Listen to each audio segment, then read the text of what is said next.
नमस्कार। NL publication के द्वारा आयोजित आज के इस पुस्तक चर्चा कार्यक्रम में आप सभी का हार्दिक स्वागत है। आज के इस कार्यक्रम में एनएल पब्लिकेशन द्वारा हाल ही में प्रकाशित हिंदी के प्रतिष्ठित कवि और साहित्य अकादमी के उपाध्यक्ष श्री माधव कौशिक की हिंदी कविता पुस्तक कैंडल मार्च के असमिया अनुवाद पर चर्चा होनी है। असमिया अनुवाद किया है रूमी लश्कर बोरा ने। आज के इस चर्चा में हमारे साथ हैं श्री राजीव भट्टाचार्य, श्री शंकर सैकिया, श्री कौस्तुभ मणि सैकिया और श्री समीर तांती जी। माधव कौशिक के बारे में मैं बताऊं कि आप हिंदी के प्रतिष्ठित कवि, कथाकार और आलोचक हैं। आपकी अनेक कृतियों के विभिन्न भाषाओं में अनुवाद हुए हैं। आपकी 30 से अधिक पुस्तकें प्रकाशित हैं। विभिन्न राष्ट्रीय पुरस्कारों से आप सम्मानित हैं। चंडीगढ़ साहित्य अकादमी के आप सचिव, उपाध्यक्ष और अध्यक्ष रहे हैं और वर्तमान में केंद्रीय साहित्य अकादमी के उपाध्यक्ष के रूप में कार्यरत हैं, सम्मानित हैं। और जो पुस्तक की अनुवादिका हैं रूमी लश्कर बोरा, आप चर्चित असमिया कवित्री, कथाकार और अनुवादिका हैं। साथ ही साथ आप सामाजिक कार्यकर्ता भी हैं। आपकी 1.5 दर्जन से अधिक पुस्तकें प्रकाशित हैं। आपकी कई पुस्तकों के अनुवाद दूसरी भाषाओं में हुए हैं और अनेक राष्ट्रीय, अंतर्राष्ट्रीय पुरस्कार आपको प्राप्त हैं। हमारे बीच श्री राजीव भट्टाचार्य हैं, जो कवि होने के साथ साथ, असमिया के कवि होने के साथ साथ गायक भी हैं।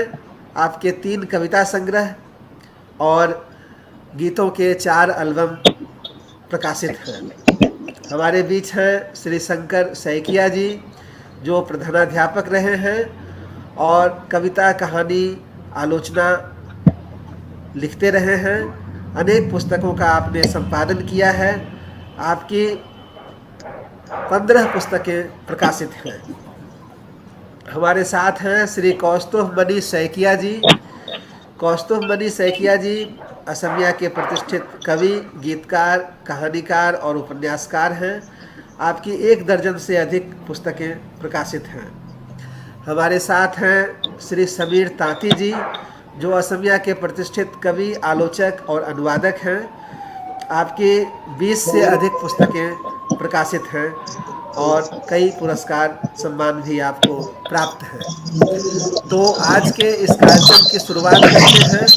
सबसे पहले मैं आमंत्रित कर रहा हूं श्री माधव कौशिक जी को कि इस अवसर पर कुछ बोलें और अपनी पुस्तक से कुछ चुनिंदा कविताओं का हिंदी में पाठ करें, जिनका समानांतर रूप से रूमी लश्कर बोरा साथ के साथ अनुवाद प्रस्तुत करेंगी।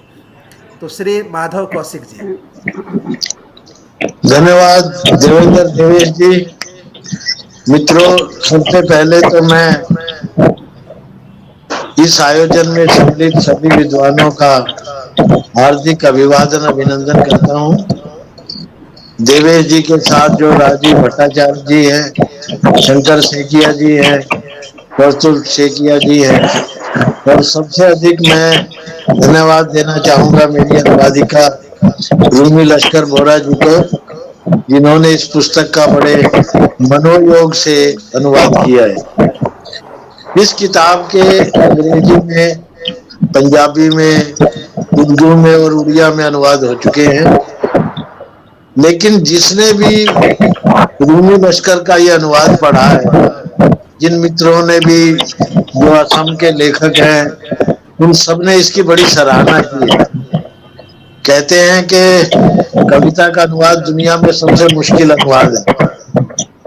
एक तरह का पुनर्सृजन है, ट्रांसक्रिएशन है। तो मेरा ये मानना है कि कविता का अनुवाद वही कर सकता है जो अपने अंतर मन से कवि है और एक कवि ही दूसरे कवि की संवेदना और उसकी भावना तक पहुंच सकता है। तो मैं आप सभी का हार्दिक अभिवादन अभिनंदन भी करता हूँ और रूमी को बधाई भी देता हूँ और शुभकामनाएं भी देता हूँ।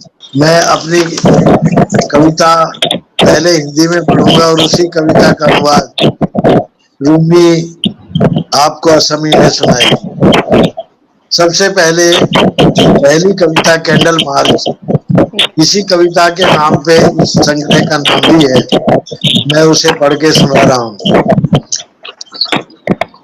Candle march.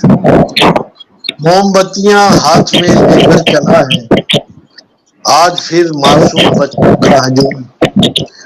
मोमबत्तियां हाथ में लेकर चला है आज फिर मासूम बच्चों का जुलूस। आज फिर कुछ भेड़ियों ने लूट ली इज्जत हमारे मुल्क की। आज फिर कुछ भेड़ियों ने लूट ली इज्जत हमारे मुल्क की। आज फिर नापाक हाथों ने किसी के पाक दामन पर लगाया दाग काला। आज फिर नापाक हाथों ने किसी के पाक दामन पर लगाया दाग काला। आज फिर लूटों ने रोंदा राजपथ को लाठियां फिर से पड़ी है राजपथ पर। घुड़सवारों ने कुचल डाले कई कलियों के सपने। लाठियां फिर से पड़ी है राजपथ पर। घुड़सवारों ने कुचल डाले कई कलियों के सपने। चूड़ियां टूटी हुई बिखरी पड़ी हैं खून के धब्बे मिले हैं घास पर। आज फिर बंदूक की गोली लगी बापू के दिल पर। आज फिर बंदूक की गोली लगी बापू के दिल पर। आज फिर कौमी तिरंगा सर झुकाए रो रहा है मातमी धुन बज रही है हर तरफ। आज फिर कौमी तिरंगा सर झुकाए रो रहा है मातमी धुन बज रही है हर तरफ। मोमबत्तियां हाथ में लेकर खड़ा है आज फिर मायूस लोगों का हजूम। मोमबत्तियां हाथ में लेकर खड़ा है आज फिर मासूम लोगों का हजूम। धन्यवाद।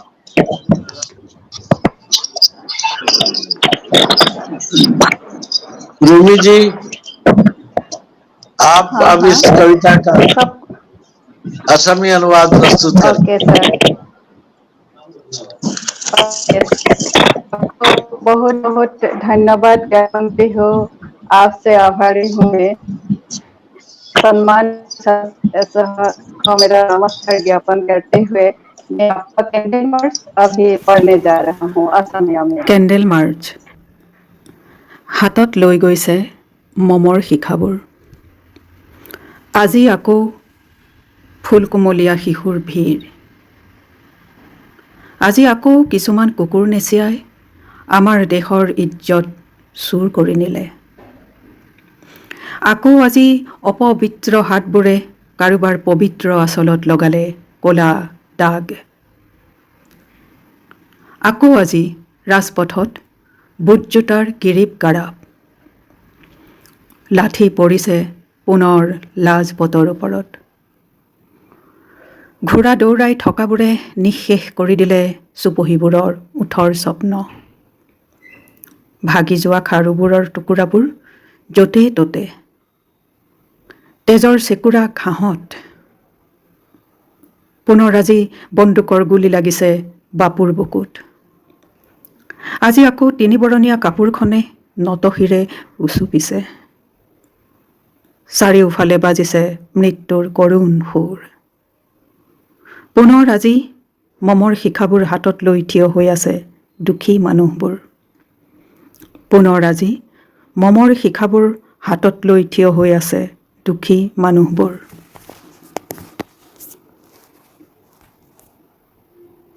अब मैं दूसरी कविता पढ़ता हूँ। दर्द के पेड़ बहुत है। दर्द के पेड़ बहुत हैं तो बहुत सी शाखें। दर्द के पेड़ बहुत हैं तो बहुत सी शाखें। दर्द के पैर बहुत हैं तो बहुत हैं पाखें। दर्द सुनता है सभी की तो सुनाता भी तो है। दर्द दुखता है तो फिर दिल को दुखाता भी तो है। दर्द सुनता है सभी की तो सुनाता भी तो है। दर्द दुखता है तो फिर दिल को दुखाता भी तो है। दर्द के साथ है इस दिल का पुराना रिश्ता, थोड़ा गमगीन तो थोड़ा सा सुहाना रिश्ता। दर्द के साथ है इस दिल का पुराना रिश्ता, दर्द गमगीन तो थोड़ा सा सुहाना रिश्ता। लोग कहते हैं दबे पांव दर्द आता है, लोग कहते हैं दबे पांव दर्द आता है। लोग कहते हैं सरे राह मिल भी जाता है। क्यों मिली दर्द की इतनी सी सजा भी पूछो, क्यों मिली दर्द की इतनी सी सजा भी पूछो। दर्द से दर्द की कोई तो दवा भी पूछो। क्यों मिली दर्द की इतनी सी सजा भी पूछो। दर्द से दर्द की कोई तो दवा भी पूछो। धन्यवाद।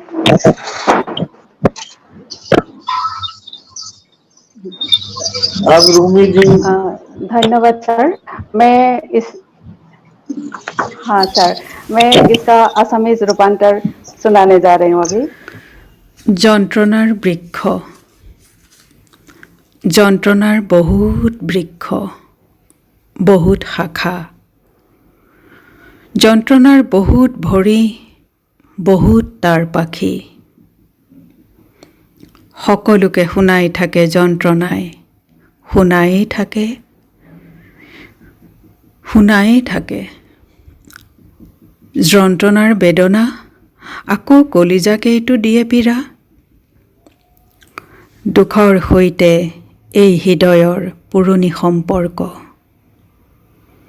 অলপ দুখী হ'লেও অলপ মধুৰ সম্বন্ধ। কোনোবাই কয় নিঃশব্দ খোজেৰে যন্ত্ৰণা আহে, কোনোবাই কয় এই পথতে মিলিও পৰে। কিয় পালোঁ ইমান যন্ত্ৰণা, এইখিনি শাস্তি? সোধা যন্ত্ৰণাকে সোধা, সোধা যন্ত্ৰণাকে সোধা যন্ত্ৰণাৰ ঔষধৰ কথা। अगली कविता है जन्मदिन। आज तुम्हारे जन्म दिवस पर लोग बधाई देने तुमको खूब आएंगे। आज तुम्हारे जन्म दिवस पर लोग बधाई देने तुमको खूब आएंगे। महंगे से महंगे तोहफे तो मिलते ही हैं, केक काटना, हाथ बढ़ाकर गले लगाना, फूलों की मालाएं देना, तरह तरह के गुलदस्तों का चलन बहुत है। केक काटना, हाथ बढ़ाकर गले लगाना, फूलों की मालाएं देना, तरह तरह के गुलदस्तों का चलन बहुत है। लेकिन मैं इस भीड़ का हिस्सा बन नहीं सकता।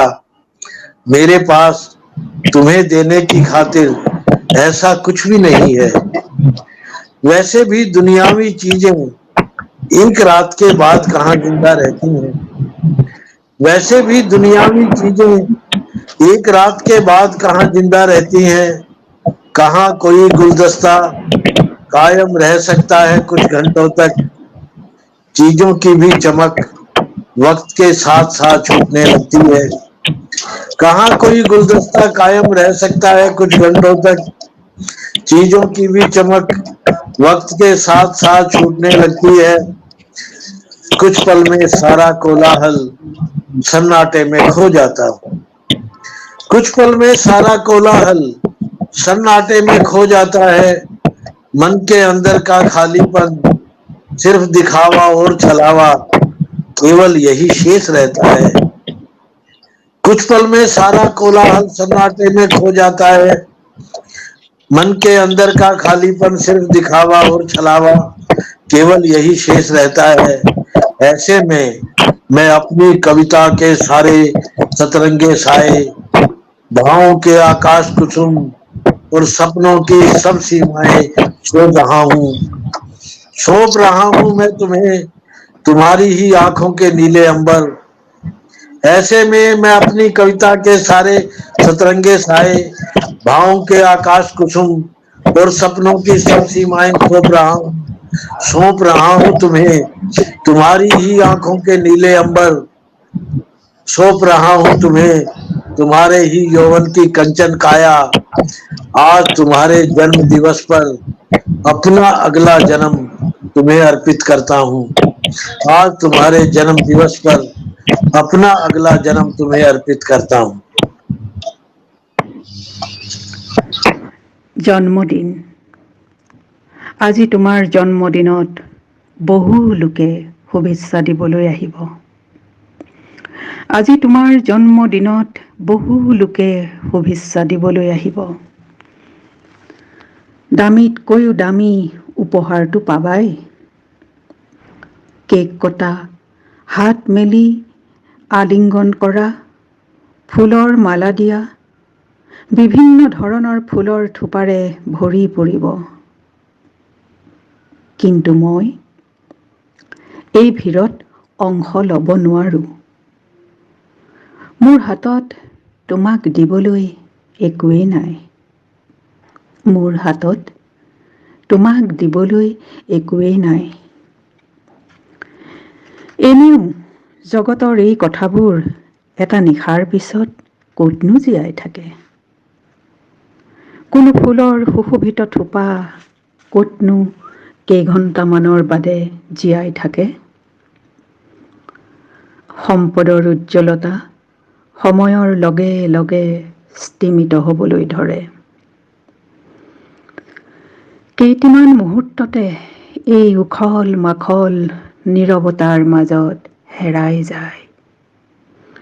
কেইটামান মুহূৰ্ততে এই উখল মাখল নীৰৱতাৰ মাজত হেৰাই যায়।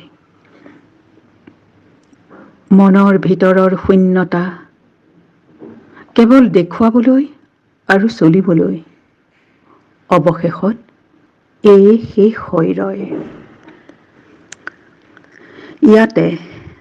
ইয়াতে মই মোৰ কবিতাৰ গোটেই সাতোৰঙী ছায়া, ভাৱনাৰ আকাশ কুসুম আৰু সপোনৰ সকলো সীমা সঁপি দি আছো।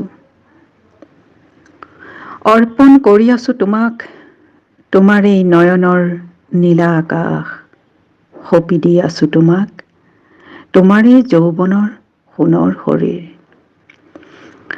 অৰ্পণ কৰি আছো তোমাক তোমাৰ এই নয়নৰ নীলা আকাশ, সঁপি দি আছো তোমাক তোমাৰ এই যৌৱনৰ সোণৰ শৰীৰ। আজি তোমাৰ জন্মদিনত নিজৰ আহিব লগা জনম তোমাকেই অৰ্পণ কৰিছো। আজি তোমাৰ জন্মদিনত নিজৰ আহিব লগা জনম তোমাকেই অৰ্পণ কৰিছো। तो अगली कविता है, कितना सुंदर है, कितना सुंदर है ये खुला खुला आसमान, धूप में धुला ओस में नहाया, समुद्र की नीलिमा में लिपटा, महाविशाल मंडप के विराट वृत्त में स्थिर। कितना सुंदर है ये खुला खुला आसमान, धूप में धुला ओस में नहाया, समुद्र की नीलिमा में लिपटा, महाविशाल मंडप के विराट वृत्त में स्थिर। कितनी सुंदर है यह धरा, हरितिमा की साड़ी बांधे, नदियों की मुक्तमाल पहने, पहाड़ों का फूल शीश फूल सजाए, बाजू बंद लगाए जलप्रपातों के, नव यौवनासी सागर से पांव धुलवा रही है। कितनी सुंदर है यह धरा, हरितिमा की साड़ी बांधे, नदियों की मुक्तमाल पहने, पहाड़ों का शीश फूल सजाए, बाजू बंद लगाए जलप्रपातों के, नव यौवनासी सागर से पांव धुलवा रही है। कितना सुंदर है मानव, मुट्ठी भर हड्डियों के बल पर शून्य में विचरता, सींचता मरुभूमि को पसीने की धार से, नन्हे नन्हे पैरों से मापता आसमान की परिधि, छोटे छोटे हाथों से सागर उलीचता। कितना सुंदर है मानव, मुट्ठी भर हड्डियों के बल पर शून्य में विचरता, सींचता मरुभूमि को पसीने की धार से, नन्हे नन्हे पैरों से मापता आसमान की परिधि, छोटे छोटे हाथों से सागर उलीचता, बालकों की तरह आंखें खोलता, कभी आंखें मीचता। कितना सुंदर है विश्व, देखो आंखें खोलकर देखो। कितना सुंदर है विश्व, देखो आंखें खोलकर देखो। कविता है ये कितना सुंदर। असमीज में किमान सुंदर। কিমান সুন্দৰ, কিমান সুন্দৰ এই মুকলি আকাশ, ৰ'দত বিধৌত নিয়ৰতে স্নান, নীলিমা সাৱটি ধৰা সাগৰ, মহাবিশাল মণ্ডপৰ প্ৰশস্ত আৱৰণ। ক'ত এই সুন্দৰ ধৰা, সেউজীয়াৰ শাৰী শাৰী সুষমা, নদীৰ মুক্ত মালা, পাহাৰৰ সুশোভিত কিৰীটি মূৰত জলপ্ৰপাতৰ বাজু, নৱযৌৱনাৰ দৰে সাগৰে ভৰি ধুৱাই আছে। কিমান সুন্দৰ মানৱ। এমুঠি হাড়ৰ শক্তিৰে শূন্যত ঘূৰে, মৰুভূমিত সিঁচে পানী, নিজৰ ঘামেৰে সৰু সৰু গছ পুলিৰে আকাশৰ পৰিধি জোখে, সৰু সৰু হাতেৰে সাগৰৰ পানী সিঁচে। নিজৰ ঘামেৰে সৰু সৰু গছ পুলিৰে আকাশৰ পৰিধি জোখে, সৰু সৰু হাতেৰে সাগৰৰ পানী সিঁচে। ইমান সুন্দৰ এই বিশ্ব, চোৱা চোৱা প্ৰাণ ভৰি চোৱা। ধন্যবাদ। धन्यवाद उमेश जी। आखिरी कविता पढ़ रहा हूं मैं, आतंक।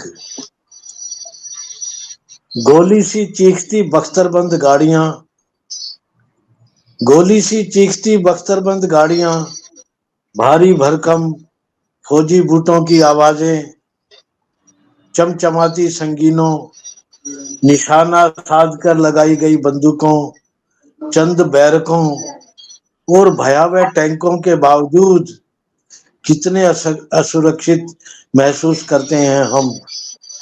गोली सी चीखती बख्तरबंद गाड़ियां, भारी भरकम फौजी बूटों की आवाजें, चमचमाती संगीनों, निशाना साध कर लगाई गई बंदूकों, बंद बैरकों और भयावह टैंकों के बावजूद कितने असुरक्षित महसूस करते हैं हम।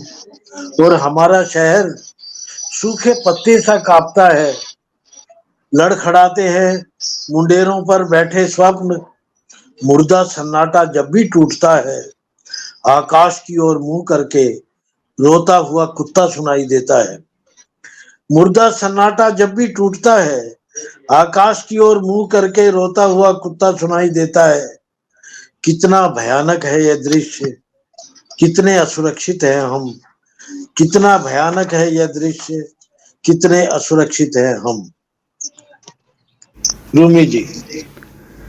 আতংক, গুলিৰ শব্দ, বুলেট প্ৰুফ গাড়ী, আৰ্মীৰ গধুৰ বুটজোতাৰ শব্দ, চিকমিকাই থকা সংগীন, নজৰ লগাই অভ্যাস কৰা বন্দুকবোৰ, বন্ধ বেৰেক আৰু ভয়াৱহ টেংকবোৰ থাকোঁতেও কিমান অসুৰক্ষিত অনুভৱ কৰোঁ।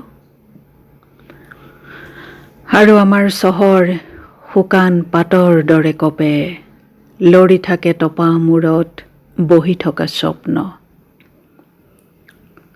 নিস্তব্ধতা যেতিয়াই ভাঙে, আকাশৰ ফালে মুখ কৰি কুকুৰে কান্দি থকা শুনা যায়। কিমান ভয়ানক এই দৃশ্য, কিমান অসুৰক্ষিত আমি। নিস্তব্ধতা যেতিয়াই ভাঙে, আকাশৰ ফালে মুখ কৰি কুকুৰে কান্দি থকা শুনা যায়। কিমান ভয়ানক এই দৃশ্য, কিমান অসুৰক্ষিত আমি। कोई बात नहीं। अभी यह है कि ये तो सेशन एक हुआ कविता पाठ का और उनका। अब जो है चर्चा का सेशन हम लोग करेंगे, और चर्चा का सेशन जो है वो सारा असमिया में होगा। हाँ। तो सबसे पहले जो है मैं रूबी ओके। लश्कर बोरा से अनुरोध करूंगा कि वे अनुवाद से संबंधित अपने अनुभव साझा करें।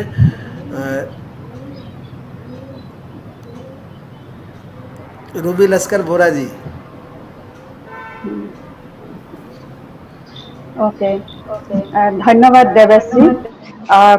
প্ৰথমতে মই ধন্যবাদ জ্ঞাপন কৰিছো দেৱেশজীৰ উদ্যোগত, মাননীয় দেৱেশজীৰ উদ্যোগত এনেকে এই প্ৰগ্ৰেমটো কৰি আপোনালোক আটাইৰে লগত মোৰ এনেকে এইটো ৱেবিনাৰৰ জৰিয়তে দেখা দেখি কৰোৱাৰ কাৰণে, আৰু আপোনালোক যে আপোনালোকৰ অমূল্য সময় দি মাননীয় সমীৰ তাঁতী, সমিতা আৰু ৰাজীৱ ভট্টাচাৰ্য দাদা, কৌশিক দাদা আৰু শংকৰ দাদা, আপোনালোকে সকলোৱে অমূল্য সময় দি এইখিনি আপোনালোকে এই চৰ্চাৰ এই বিষয়টোলৈ অহাৰ কাৰণে মই প্ৰথমতে আপোনালোকক ধন্যবাদ জ্ঞাপন কৰিছো আৰু নমস্কাৰ জ্ঞাপন কৰিছো। কবিতাৰ অনুবাদৰ অনুভৱনো কি কম, প্ৰত্যেকে একোজন কবিতাৰ জগতত প্ৰতিষ্ঠিত ভোটাতৰা। মই এইটো ইয়াত এটা মানে একেবাৰে চালুকীয়া বুলিয়ে ক'ব লাগিব। আৰু অনুবাদ সকলোৱে কৰিছে, সকলোৱে অনুবাদৰ আগৰ মুহূৰ্তৰ অনুভৱ, অনুবাদ কৰি থকাৰ সময়ৰ জটিলতাৰ অনুভৱ, মাজে মাজে থমকি ৰোৱাৰ অনুভৱ সকলোৰে আছে। তথাপিও কওঁ আৰু একাষাৰ যিহেতু ক'ব দিছে একেষাৰেই কওঁ। হিন্দী সাহিত্যৰ প্ৰতিষ্ঠিত কবি সাহিত্যিক মাধৱ কৌশিকৰ নাম সকলোৱে জানে।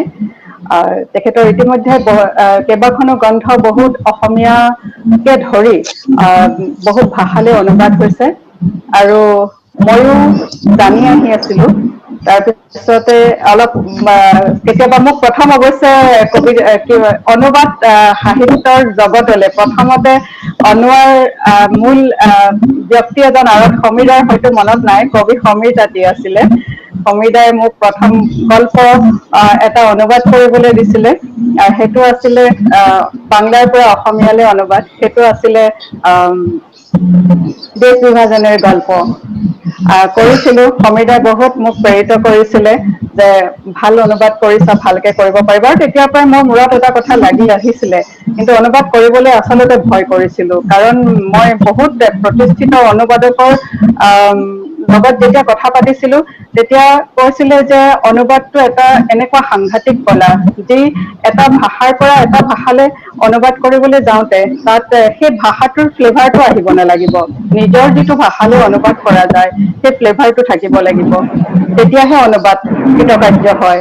আৰু ফৰাচী সাহিত্যতো এটা প্ৰবাদ আছেই, যিটো আমি অসমীয়ালৈ ভাঙনি কৰিলে এনেকুৱা হয় যে অনুবাদ এনে এটা কলা, মানে নাৰীৰ দৰে, যি হয় সৌন্দৰ্যময়ী হয়, নহয় বিশ্বাসযোগ্য হয়, দুইটা একেলগে সমানে নাহে বুলি কয়।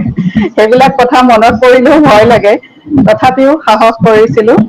আৰু এইখিনি ক্ষেত্ৰত অৱশ্যে মই দেৱেশজীৰ নাম কবই লাগিব। দেৱেশজীয়ে বহু ক্ষেত্ৰত প্ৰেৰণা দিছিলে যে পাৰিব, আপুনি যিহেতু অসমীয়াৰ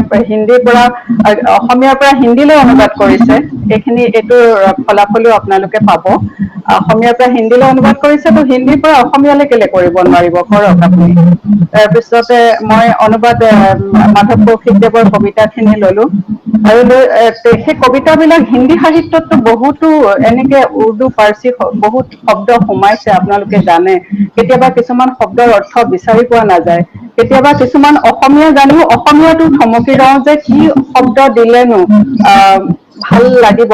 তাতে আকৌ কবিতা, কাৰণ কবিতাত শব্দৰ সংযোজন কৰিবলৈ হলে মূল ভাৱটো বিকৃত নকৰাকে অবিকৃতভাৱে ৰাখিবলৈ গৈ পেলাই শব্দ বিচাৰি আনি তাৰ মালাধাৰী কথাটো, সুন্দৰকে মালাধাৰী কথাটো, যাৰ সুগন্ধ থাকিব লাগিব, সৌন্দৰ্যও থাকিব লাগিব, এইটো কৰিবলৈ বহুতে অসুবিধা অনুভৱ কৰিছিলো। তথাপিও সময় লাগিছিল, কামটো কৰি গৈছিলো।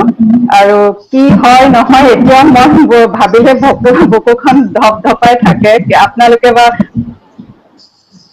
পালে আৰু যদি পাঠকে কয় যে এইটো ভাল লাগিছে, কাৰণ ইতিমধ্যে আমাৰ সন্মানীয় মাধৱ কৌশিকদেৱেতো পঢ়ি গৈছে হিন্দীৰ মূল কবিতা, আৰু তাৰ অসমীয়া অনুবাদ ময়ো সমানে সমানে পাঠ কৰি গৈছো। মাজত এইটো পৰ্যবেক্ষণ কৰি গৈ আছে, কেনেধৰণৰ হৈছে বা নহৈছে, আপোনালোকৰ দৃষ্টিত কেনে হয়, সেইটো কথা আপোনালোকে ক'ব, আপোনালোকে জানিব। মোৰতো মই নিজে যিহেতু কৰ্তা, মই গতিকে একো ভালকে ক'ব নোৱাৰিম এই ক্ষেত্ৰত কেনে হৈছে, কিন্তু মই এটা কথা ঠিক, বহুত আন্তৰিকতাৰে ইয়াক মই ভাৱটো অবিকৃত ৰাখি অসমীয়াত ৰূপ দিবলৈ প্ৰচেষ্টা কৰিছো। তেখেতৰ আৰু এখন গ্ৰন্থ ইতিমধ্যে কাম মই কৰি আছো, আৰু আপোনালোকৰ দৃষ্টিত কি লাগে আপোনালোকৰ মুখৰ পৰা শুনিবলৈহে মই আচলতে ব্যগ্ৰ হৈ আছো। ইমানেই মোৰ কথা, আৰু বাকীটো অনুবাদৰ বিষয়ে ক'বলৈ আৰু ডাঙৰ ডাঙৰ উদাহৰণ আছে, কিন্তু মই সেইবিলাকলৈ নাযাওঁ। মই শুনিম আজি আপোনালোকৰ পৰা, আৰু নিজৰ কবিতাৰ জগতত মই কৈছোৱে প্ৰথমে যে আপোনালোক একোজন ভোটা তৰা, আপোনালোকক বহুত শ্ৰদ্ধা কৰো, কবিতা পঢ়ো। আপোনালোকৰ কবিতা পঢ়িলে নিজৰ কবিতা যেন নালাগে, সেইটো মই অকপতে স্বীকাৰোক্তি দি আহিছো। কেতিয়াবা কেতিয়াবা দেৱেশজীৰ লগত কথা পাতো এই বিষয়ে। গতিকে আপোনালোকৰ মাজলৈ এৰি দিলো এতিয়া, আপোনালোকৰ দৃষ্টিত কেনে লাগে। আৰু সকলোৱে এইখিনি সময় দিয়াৰ বাবে, মই হয়তো পিছত কবলৈ নাপাবও পাৰো, গতিকে এইখিনি সময় দিয়াৰ বাবে মই আপোনালোকক প্ৰথমে সকলোকে ধন্যবাদ জ্ঞাপন কৰিছো। जी राजीव जी, अब आप अपनी बात रखिए। ठीक है, ठीक है। आभार प्रकट करता हूँ आपको। I am really particular program. মই সকলোকে শ্ৰদ্ধা জনাইছো, ধন্যবাদ জ্ঞাপন কৰিছো। সকলো অগ্ৰজ ইয়াত আছে, আছে, শুনিলো। আচলতে মাধৱ কৌশিক তেখেত এগৰাকী ভাৰতীয় সাহিত্যৰ, হিন্দী সাহিত্যই নহয়, ভাৰতীয় সাহিত্যৰ এগৰাকী বৰেণ্য কবি, আৰু তেখেতৰ কিছুমান গুণ আছে, বিশেষ অভিনৱত্ব আছে কবিতাবোৰ পঢ়িবলৈ এনেকুৱা অনুভৱ হয় যে তেখেত এগৰাকী সামাজিক সংবেদনশীলতাৰ কবি। তেখেত এগৰাকী সামাজিক সংবেদনশীলতাৰ কবি, তাৰ সমাজ সংবেদী এটা মন আছে। আচলতে তেওঁ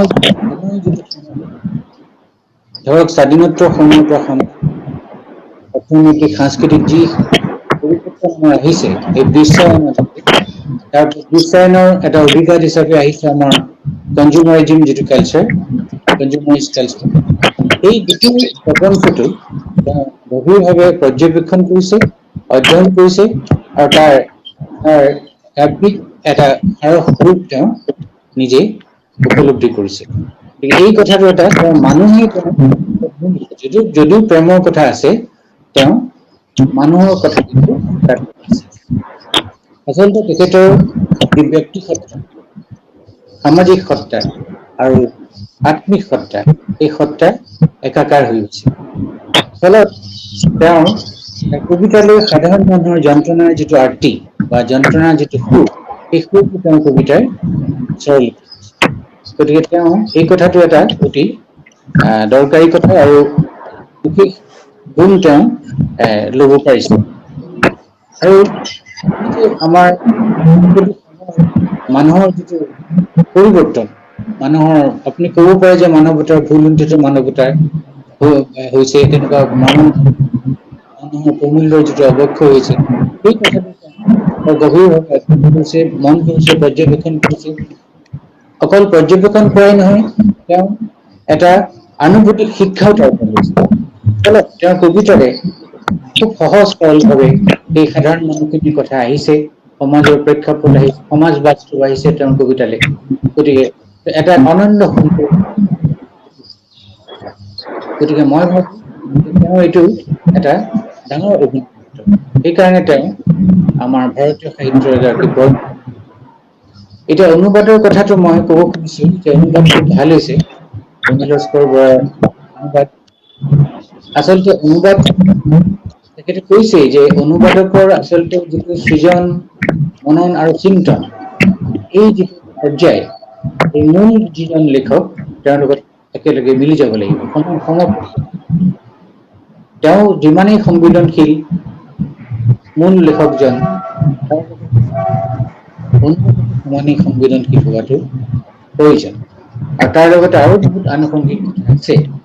আচলতে কবিতাৰ অনুবাদ অসম্ভৱ বুলি বহুত কবি কৈছে। আমাৰ ৰবীন্দ্ৰনাথেও কৈছে, আপোনালোকে জানে, তেখেতে কৈছে যে ভাল অনুবাদ কাৰণে দুটা কথা লাগে মানুহক, ট্ৰু ডিচেন্স আৰু বিউটি। এই দুটা কথা যদি চৰ্ত আমি মানিবলৈ যাওঁ, কবিতা সঁচাকে অনুবাদ এটা অতি কষ্টসাধ্য কথা। কিন্তু অনুবাদক এজন ভাষ্যকাৰ, তেওঁ এজন সৃজনশীল মন লৈ এটা সৃজনশীল এটা প্ৰক্ৰিয়া। গতিকে এই কথাটো মই ভাবো যে ৰুমি লস্কৰ বৰা লস্কৰে যথেষ্ট গভীৰ আৰু তেওঁ চাইছে ইয়াৰ কবিতাবোৰ সঁচাকে ভাল হৈছে। আৰু তেওঁৰ অসমীয়া ভাষাতে নিজেও এগৰাকী গল্পকাৰ, কবি আৰু ঔপন্যাসিক। গতিকে সেইকাৰণে তেওঁৰ কিছুমান কথা সুবিধাও হৈছে। আৰু তেওঁ আচলতে মূল লেখকজনক গভীৰভাৱে চাব পাৰিছে, আৰু সেই কথাটোৱেই তেওঁ অনুবাদত প্ৰতিফলিত। আৰু অসমীয়া ভাষাৰ যিটো সেই কালিকাও এই আমি অনুবাদত দেখিছো। গতিকে এইখিনিয়ে ক'ব খুজিছো, অনুবাদ সঁচাকে ভাল হৈছে। এটা দুসাধ্য কাম তেওঁ কৰিছে। ভাল লাগিছে কি আমাৰ অলপ অধিকাৰী আমাক অসমীয়া শব্দবোৰ দিছে। গতিকে তেওঁৰ ওচৰতো আমি কৃতজ্ঞ হৈ থাকিব লাগিব। বিশেষ মই নকওঁ, এইখিনি কৈ মই বক্তব্যৰ সামৰণি মাৰিছো। बहुत बहुत धन्यवाद राजीव भट्टाचार्य जी को। और अब मैं आमंत्रित कर रहा हूँ श्री शंकर सैकिया जी को उनके विचारों के लिए। देवेश जी, आपको बहुत बहुत बधाई। आपने मुझे इस आलोचना में आमंत्रित किया। अभी माधव कौशिक डाঙৰীয়া নাই, ইতিমধ্যে তেখেত নাই। ধন্যবাদ জনাইছো উপস্থিত সমূহ অনুবাদিকা, প্ৰথমতে ৰুমি লস্কৰ বৰা, তেখেতলৈও ধন্যবাদ জনাইছো। সমীৰ তাঁতী, কৌস্তুভমণি শইকীয়া ডাঙৰীয়া, ৰাজীৱ ভট্ট, সকলোকে মোৰ আন্তৰিক ধন্যবাদ জনাইছো। কেণ্ডেল মাৰ্চ নামৰ যিখন কাব্যগ্ৰন্থ ৰুমি লস্কৰ বৰাই অসমীয়ালৈ অনুবাদ কৰিলে মাধৱ কৌশিকৰ, প্ৰথমতে মই ৰুমি লস্কৰ বৰাক ধন্যবাদ জনাব বিচাৰিছো যে হিন্দীত থকা এনেকুৱা এখন গ্ৰন্থ, কবিতা সংকলন আমাক অসমীয়া ভাষালৈ তেখেতে উপহাৰ দিছে। এই সময়ত এনেধৰণৰ যিটো সমাজ বাস্তৱতাক আধাৰ কৰি যিবোৰ গ্ৰন্থ, সেইবোৰ আচলতে এতিয়া কমি গৈছে। কিন্তু সেই সময়ত হিন্দী ভাষাটো যে এনেধৰণৰ সমাজ বাস্তৱতাৰ আধাৰত জনচেতনাৰে সৈতে চলি থকা মানে গ্ৰন্থ এতিয়াও লিখি আছে, আৰু সেইটোৱে সমাজক তুলি ধৰিছে তেওঁলোকৰ কবিতাৰ মাজেৰে। আৰু সেইটো অসমীয়া ভাষালৈ অনুবাদ কৰি হিন্দী ভাষাৰ সাহিত্যৰ লগত আমাক চিনাকি কৰি দিয়াৰ এটা প্ৰচেষ্টা হাতত ললে, তাৰ কাৰণে ৰুমি লস্কৰ বৰাক অৱশ্যেই ধন্যবাদ দিব লাগিব। আৰু অলক অধিকাৰীকো ধন্যবাদ দিব লাগিব যে অসমীয়া ভাষালৈ এনেকুৱা এখন গ্ৰন্থ প্ৰকাশ কৰি আমাক ধন্য কৰিছে। প্ৰথমতে মই এটা কথা প্ৰত্যক্ষ কৰিছো যে মাধৱ কৌশিকৰ কবিতাৰ ঘাই উপজীব্য হৈছে প্ৰখৰ সমাজ চেতনা, সৌন্দৰ্যবোধ, প্ৰেম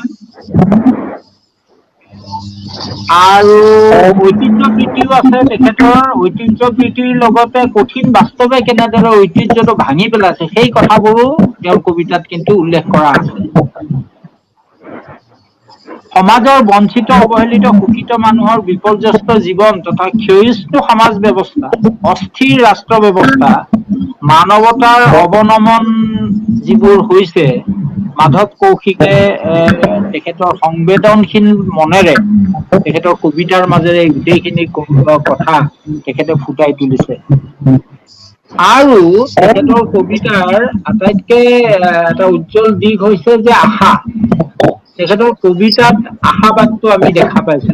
মাজে মাজে কেতিয়াবা দ্বিধাগ্ৰস্ততাও আছে, দ্বিধাগ্ৰস্ততাও কেতিয়াবা কেতিয়াবা তেখেতৰ কবিতাত আমি দেখা পাওঁ। যেনেদৰে তেখেতে কৈছে যে মই কাক কম, এনেধৰণৰ কথা এটা তেখেতৰ কবিতাত কৈছে। দ্বিধাগ্ৰস্ততা তেখেতৰ দেখা যায়, মই বাৰু কম। কিন্তু প্ৰথমতে কেন্দেল মাছ নামৰ কবিতাটোত কেইটামান বৰ তাৎপৰ্যপূৰ্ণ কথা তেখেতে কৈছে, মাধৱ কৌশিকে। কেইটামান কথা চাওক। আজি আকৌ কিছুমান কুকুৰ নেচিয়ে আমাৰ দেশৰ ইজ্জত চুৰ কৰি নিলে। অতি সাংঘাতিক কথা। তাৰমানে দেশখনৰ যিটো সন্মান সেইটো বিনষ্ট হৈছে, এই কথাখিনি তেখেতে কবলৈ মানে দ্বিধা কৰা নাই, সংশয় কৰা নাই। বহুতে এনেকুৱা ধৰণৰ কথাবোৰ কবলৈ ভয় কৰে, মানে আশংকাত থাকে, কিন্তু তেখেতে কৈছে। আৰু কৈছে আজি আকৌ অপবিত্ৰ হাতবোৰ কাৰোবাৰ পবিত্ৰ আচলত, হাতবোৰে কাৰোবাৰ পবিত্ৰ আচলত লগালে কোলা দাগ। আজি আকৌ ৰাজপথত বুট জোতাৰ গিৰিপ গাৰাপ, লাঠি পৰিছে পুনৰ লাজপতৰ ওপৰত। লালা লাজপত ৰায় স্বাধীনতা যোদ্ধা, স্বাধীনতা যোদ্ধাৰ ওপৰত যেতিয়া লাঠি পৰে, সেইটো স্বাধীনতাৰ ভৱিষ্যতৰ প্ৰশ্নটো বৰ সাংঘাতিক ডাঙৰ প্ৰশ্ন এটা আমাৰ সন্মুখলৈ আহি পৰে। এনেকুৱা ধৰণৰ গুৰুত্বপূৰ্ণ কথা। আকৌ কৈছে যে তেজৰ চেকুৰা ঘাঁহত, য'তে ত'তে তেজৰ চেকুৰা ঘাঁহত পুনৰ আজি বন্দুকৰ গুলি লাগিছে বাপুৰ বুকুত। গণতন্ত্ৰ, সামাজিক সমতাৰ কথা কোৱা বাপুৰ গাত যেতিয়া আকৌ গুলি লাগিবলগীয়া হয়, এই কথাখিনি যেতিয়া মাধৱ কৌশিক ডাঙৰীয়াই দাঙি ধৰিছে, তুলি ধৰিছে আমাৰ সন্মুখত, সেইটোৱে আমাৰ চিন্তাক আচলতে জোকাৰি পেলাইছে। গতিকে এনেধৰণৰ সমাজ চেতনা তেখেতৰ কবিতাত আমি মানে প্ৰত্যক্ষ কৰিছো। আৰু তাতে সমাজ চেতনা আৰু সমাজ বাস্তৱতা যে তেওঁৰ কবিতাত আছে, সেইটো এটা কবিতালৈ আমি যদি চাওঁ তেতিয়াহ'লে দেখা পাম। পৰিৱৰ্তন নামৰ তেখেতৰ কবিতা এটা আছে। জীৱনৰ প্ৰাথমিক চৰ্ত লাহে লাহে সলনি হ'ব ধৰিছে। ৰ'দ, বতাহ, পানী অথবা ৰুটি, কাপোৰ, সামগ্ৰী কিংবা আৱাসৰ কথা কোৱা পুৰাতন যেন লাগে। এইবোৰ যেন পুৰণি কথা, ঘৰৰ কথা কৈছো, ৰ'দ, বতাহ, পানী। কি হৈছে কথাটো? পুৰাতনবাদী যেন লাগে ঘৰৰ আহাৰ। অকমান আগে ৰাজীৱ ভট্টই কৈছে যে কৰ্পৰেট ইকনমিৰ কথা কৈছে, বজাৰ অৰ্থনীতিৰ কথা কৈছে। আজিকালি মানুহে ঘৰত ৰন্ধা বঢ়া কথাবোৰ এৰিছে, বাহিৰে বাহিৰে খায়, হোটেলত খায়, কৰবালৈ ফুৰিবলৈ গ'ল বাহিৰতে খাই ঘৰলৈ আহে। গতিকে ঘৰৰ আহাৰবোৰ পুৰাতন হৈছে। তাৰমানে যিটো গোলকীয় ব্যৱস্থা, বজাৰ অৰ্থনীতি, সেই কথাখিনি কিন্তু তেওঁৰ কবিতাত ফুটি উঠাইছে। সময়মতে ঘৰলৈ যোৱা পত্নীৰ লগত হাঁহি স্ফূৰ্তিও যেন বহু দিনৰ কথা, এইবোৰো নাইকিয়া হৈছে। আৰু অতি সাংঘাতিক কথাটো হৈছে কি, বজাৰ অৰ্থনীতিয়ে মানুহৰ পৰিয়াল ভাঙি পেলাইছে। তাৰমানে এই কথাষাৰ ইয়াৰ মাজত ফুটি ওলাইছে এই কবিতাটোৰ মাজেৰে। কাৰণ সামন্তীয় ব্যৱস্থাত যৌথ পৰিয়ালবোৰ আছিলে, পুঁজিবাদী ব্যৱস্থাই সামন্তীয় ব্যৱস্থাটো ভাঙি একক পৰিয়াল কৰিলে। আৰু বজাৰ অৰ্থনীতিয়ে কৰিছে কি, একক পৰিয়ালো ভাঙি মানুহ এজন এজন কৰি পেলাইছে। সম্বন্ধবোৰ নাই, এজন এজন পৰিয়ালৰ মানুহবোৰ ভাঙি পেলাইছে, পৰিয়ালবোৰ ভাঙি পেলাইছে। এই কথাখিনি কিন্তু তেওঁ কৈছে, কিন্তু লগে লগে তেওঁৰ মনত পৰিছে আকৌ সেই তাহানি দিনৰ কথাও মনত পৰিছে, সেই যৌথ পৰিয়াল, সেই সময়ৰ কথাও তেওঁ কৈছে। গাঁৱৰ পথত অথবা গছৰ তলত কিংবা চোতালত বহা নানান বৰণৰ ব্যক্তিসকল কলৈ গুচি গ'ল কৈছে তেখেতে, স্মৰণ কৰিছে। অথচ আজিৰ ব্যৱস্থা, এই যে সমাজ, এই যে সমাজৰ মানুহৰ সম্পৰ্ক, এইবোৰ যে নাইকিয়া কৰিছে। হাঁহি ঠাট্টা কৰা সকল পঞ্চতন্ত্ৰৰ চৰিত্ৰৰ দৰেই তেনালী ৰামৰ ভাই শেখ চিল্লী বীৰবলৰ গোটেই বংশ গাঁও এৰি মহানগৰত হামখুৰি খাই পৰিছে। তাৰমানে গাঁওবোৰ ভাঙি যাব ধৰিছে, গাঁৱৰ ব্যৱস্থাবোৰ ভাঙি গৈছে, মূল্যবোধ ভাঙি গৈছে। আৰু কি হৈছে, হামখুৰি খাই পৰিছে, বাৰ্গাৰ পিজ্জা খাই ঘূৰি ফুৰিছে। গতিকে এই যে সময়ত আমাৰ সমাজ ব্যৱস্থাটো তেওঁ কিন্তু তেওঁৰ কবিতাৰ মাজেৰে তুলি ধৰিছে, এইটো কিন্তু বৰ গুৰুত্বপূৰ্ণ কথা। এই সময়ত এইটো আমাৰ কাৰণে অতি প্ৰয়োজনীয় কথা। আৰু তেওঁ আশাবাদ যে আছে, তেওঁৰ দুটা কবিতা মই ক'ব খুজিছো তেখেতৰ আশাবাদৰ কবিতা। আকৌ ৰ'দ বুলি এটা সৰু কবিতা আছে তেখেতৰ। আকৌ ৰ'দ, বহি গলো ছাঁ, আকৌ ফুলিছে ফুল মনৰ ডালত। কবি মনত অহৰহ তেখেতৰ কবি মনত ক্ৰিয়া কৰি আছে ৰ'দ ঘাই দিনত গছৰ ছাঁত জিৰাই প্ৰকৃতিৰ সতে প্ৰকৃত গঢ়ি তোলাৰ হেঁপাহ। কিন্তু এই চুটি কবিতাটোত অলপ সংশয়ৰ প্ৰচ্ছায়াও আছে কিন্তু, কাৰণ কবিয়ে বাস্তৱত এই পৰিৱেশ লাভ কৰা নাই, তেওঁ আশাহে কৰিছে কথাষাৰ। কাৰণ তেওঁ কৈছে এয়া দেখিছে মাথো মনৰ ডালত, আকৌ ফুলিছে ফুল মনৰ ডালত। মনৰ ডালত ফুলটো ফুলিছে, তেওঁৰ সপোন এই এখন তেনেকুৱা ধৰণৰ ৰ'দ ঘাই এটা পৰিৱেশ হব, ফুল ফুলিব ইত্যাদি, মনৰ ডালত ফুলিছে। এইটো কিন্তু তেওঁৰ সংশয়টো প্ৰকাশ পাইছে। এতিয়া তেওঁ দেখা নাই, এই সময়ত তেওঁ এই ছবিখন কিন্তু তেখেতে দেখা নাই। এই নান্দনিকতা তেওঁৰ সন্মুখত নথকাৰ বিষাদেও কবিক হতাশা কৰা নাই, কিন্তু মনৰ ডালত কাংক্ষিত আকাংক্ষা অনুভূত হৈছে। এই ইতিবাচক চিন্তাই সচেতন ভাৱে ৰ'দ ঘাই দিনৰ সেউজীয়া প্ৰাকৃতিৰ মাজত ফুলৰ দলিচাত খোজ কঢ়াৰ সপোন দেখিলেও নিৰলে বহাৰ সময়ত কবিক কিন্তু এটা অস্থিৰতা, কবিৰ মনত এটা অস্থিৰতা আহে। কবিক বাৰে বাৰে সেই অস্থিৰতাই জোকাৰে, দ্বিধাগ্ৰস্ততাই কবিক বাৰে বাৰে সোঁৱৰাই কি কঠিনতাৰ মাজেৰে কবিয়ে জীৱন নিৰ্বাহ কৰি আছে। আশাবাদী কবিৰ সন্মুখত বাৰে বাৰে নিৰাশাৰ পতাকা জোকাৰি খেদি আহে। এই অনুভৱেই আজিৰ দেশৰ প্ৰতিজন গণতান্ত্ৰিক মানৱ দৰদী সমাজপ্ৰিয় মানুহৰ হৃদয় তন্ত্ৰী তাৰ জোকাৰি আছে। কবিৰ কাষত কোনো নাই, এনেকুৱা হৈছে তাৰমানে। কবি অকলশৰীয়া যেন অনুভৱ, তেওঁ নিসংগ যেন অনুভৱ কৰে। এই কবিতাটো চাওক, তেওঁ কবি বুলি কোৱা যিটো কবি শিৰোনামৰে যিটো কবিতা, সেইটোত আছে মোৰ অন্তৰ নীৰৱতা লাভা হৈ ফুটিব ধৰিছে, দুচকুৰ পৰা অস্থিৰতাৰ ফিৰিঙতি উফৰিছে, হাতত দ্বিধাগ্ৰস্ততাৰ পানী জ্বলা, ভৰিৰ প্ৰতি শিকলিৰো ওজন বাঢ়িব ধৰিছে, ভৰিৰ প্ৰতি শিকলিৰো ওজন বাঢ়িব ধৰিছে। বন্দিত্বই তেওঁক কিন্তু ধৰিছে। এই কথাষাৰো তেখেতে কবলৈ তেখেতে সংশয় বোধ কৰা নাই। এনেকুৱা লাগিছে মই একেবাৰে অকলশৰীয়া, নিৰস্ত্ৰ এই সংসাৰত মোৰ কোনো সংগী সহচৰ জীয়াই থকা নাই। এই পৃথিৱীত অৱশেষত কাক কি কবলৈ যাম মোৰ এই কথা। এই ধৰণৰ কথাটো এই সময়ত কিন্তু সকলো নাগৰিকৰে মনৰ কথা যেন হৈছে। তেখেতে সকলো নাগৰিকৰ মনৰ কথা যেন এই কবিতাটোৰ মাজেৰে প্ৰতিফলিত কৰিছে। সকলোৱে যেন অনুভৱ কৰিছে নিসংগ, সকলোৱে যিটো যন্ত্ৰণা কাৰো সৈতে ব্যক্ত কৰিব নোৱাৰে, সকলোৱে একক এটা দ্বীপ হিচাপে বৰ্তি আছে। কিন্তু আশাৰ বন্তিও তেখেতৰ আছে। গতিকে তেখেতৰ কবিতাৰ মাজত মই এই আশাৰ কথাটো এটা বৰ সুন্দৰকে তেখেতে কৈছে। তেখেতৰ সেইটো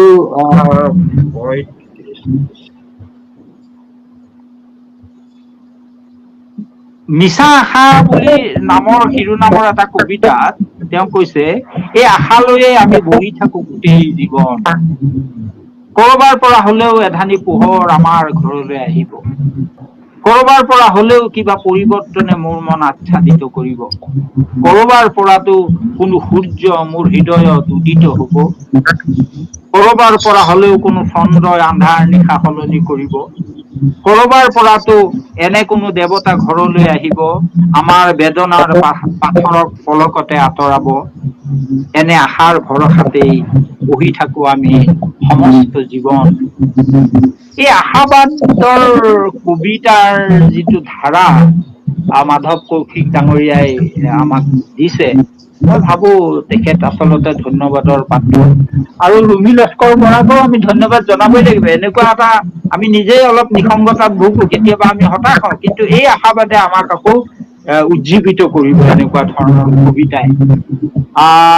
তাৰে মাজতে মই আতংক নামৰ যিটো কবিতা তেখেতে পঢ়িলে, মাধৱ কৌশিকে পঢ়িছে, সেইটো কবিতা পঢ়াৰ লগে লগে মোৰ তাৎক্ষণিকভাৱে আমাৰ ৰোহিণী কুমাৰ পাঠক, অসমৰ গণকবি ৰোহিণী কুমাৰ পাঠকৰ কবিতা এটা মনলৈ, একে ধৰণৰ মানে এইটো 70 দশকত লিখা কবিতা ৰোহিণী পাঠকে।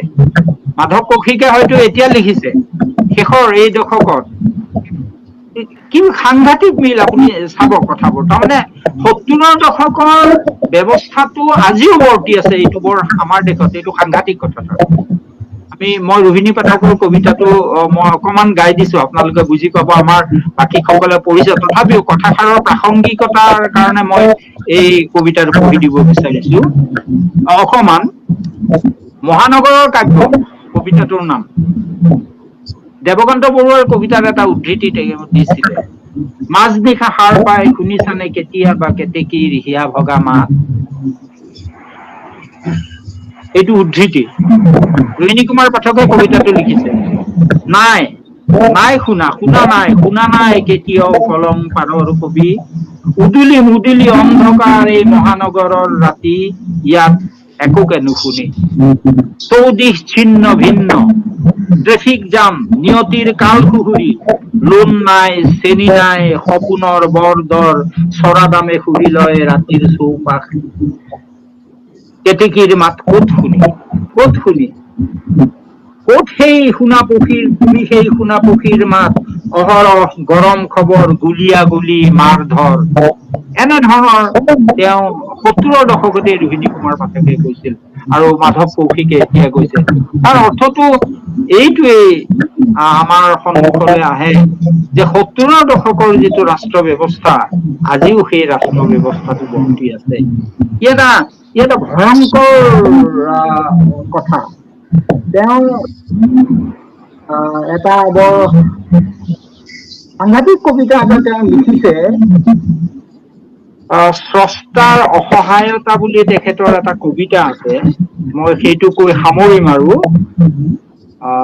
স্ৰষ্টাৰ অসহায়তা,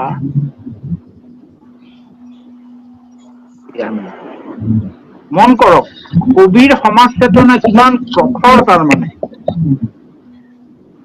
আচৰিত কথা, ৰ'দৰ ধৰ্ম, সত্যৰ শিৱ, জীৱাত্মাৰ পৰমাত্মা, বসুধাৰ কুটুম্ব, নৰৰ নাৰায়ণ বুলি মানি থকা সকল অসত্যৰ অন্ধ গুহাত, অন্ধকাৰ মোহনাত ঘৃণাৰ আঁঠুত ধৰি বহি আছে। পৌৰাণিক কথাৰ সকলো দৈত্যই ৰূপ সলনি কৰি ঢোল নেপুৰ আৰু নাগাৰা বজাই, শংখ ফুকাই সিংহাসনৰ গৰাকী হল। মন কৰক, এই শাৰীকেইটা বৰ তাৎপৰ্যপূৰ্ণ কথা। পৌৰাণিক কথাৰ সকলো দৈত্যই ৰূপ সলনি কৰি ঢোল নেপুৰ আৰু নাগাৰা বজাই, শংখ ফুকাই সিংহাসনৰ গৰাকী হল। এই সময়ৰ এক নিৰ্মম প্ৰতিচ্ছবি যেন লাগিছে। সংস্কৃতিৰ জীৱিত খালত ভুচি ভৰাই ওলোমাই দিছে সময়ৰ দেৱালত। গান্ধাৰীয়ে অসময়ত চকুৰ বান্ধ খুলি সমস্ত কৌৰৱক সাজি দিলে বজ্ৰ। গান্ধাৰীয়ে অসময়ত দুচকুৰ বান্ধ খুলি সমস্ত কৌৰৱক সাজি দিলে বজ্ৰ। দুৰ্যোধনক যেনেদৰে গান্ধাৰীয়ে চকুৰ কাপোৰ খালি শক্তি দিছিল। অসহজ কৃষ্ণ, নিৰুপায় ভীম, ক্ৰুদ্ধ অৰ্জুন, কিন্তু সকলোতকৈ দুখী আছিল বেদব্যাস। কি লিখিব, কাৰ বাবে লিখিব, কিমান দুবিধাত পৰে স্ৰষ্টা।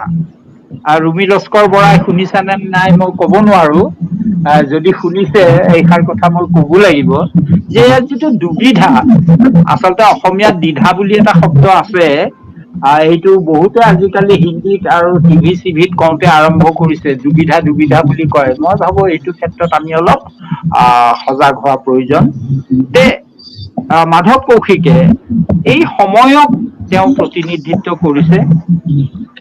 আশাবাদ তেওঁৰ কবিতাত আছে, আৰু তেওঁ কিন্তু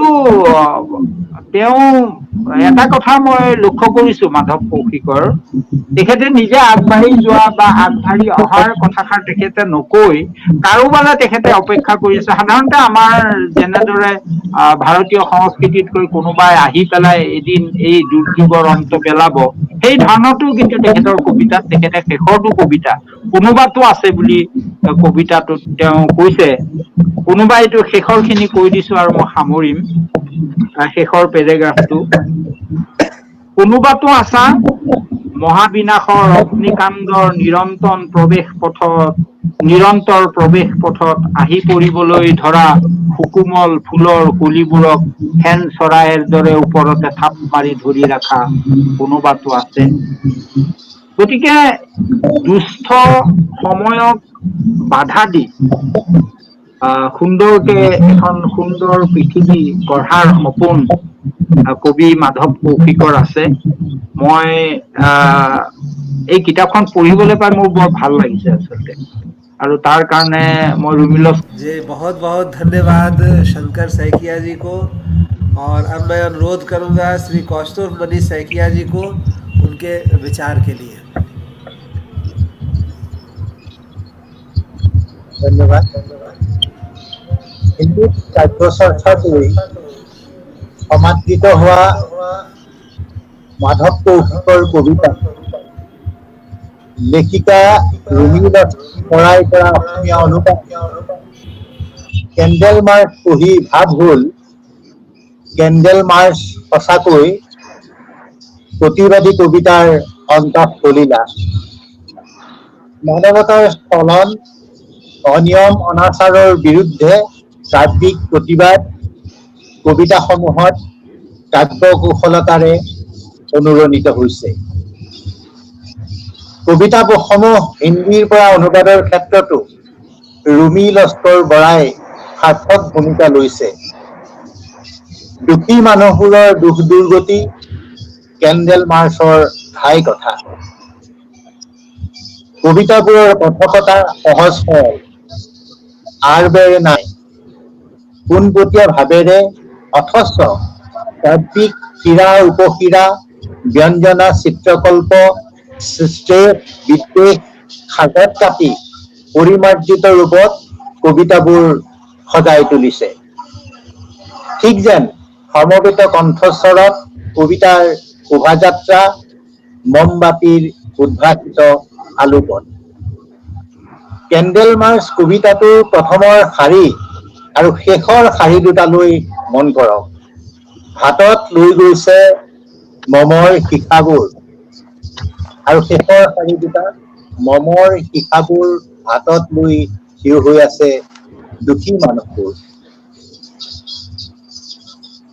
মাধৱ কৌশিক এগৰাকী সমাজ সচেতন কবি। তেখেতৰ কবিতা পঢ়ি সেইটোৱে মোৰ অনুভৱ হ'ল। আৰু তেখেতৰ কবিতাত এটা গুণ আছে, তেখেতৰ কবিতা দুৰ্বোধ্য নহয়, সহজবোধ্য। সৰহা কবিতাই তেখেতে পোনপটীয়াকৈ লিখে, আৰবেৰ নোহোৱাকৈ লিখে আৰু মানুহৰ কথা লিখে। সমাজৰ বাস্তৱ জীৱনৰ ছবি তেখেতে কবিতাত অংকন কৰে। তেখেতৰ বহুত কেইটা কবিতাই মোৰ মন চুই গৈছে। বিশেষকৈ এটা কবিতা ক'লা আখৰ, এই কবিতাটো পঢ়ি মই বৰ ভাল পাইছো। ক'লা আখৰৰ যিটো শক্তি সামৰ্থ্য মহিমাৰ কথা এই ক'লা আখৰৰ কবিতাটোত ক'লা আখৰ কবিতাটোত প্ৰকাশ পাইছে। মই কবিতাটো অকণমান মাতি দিছো।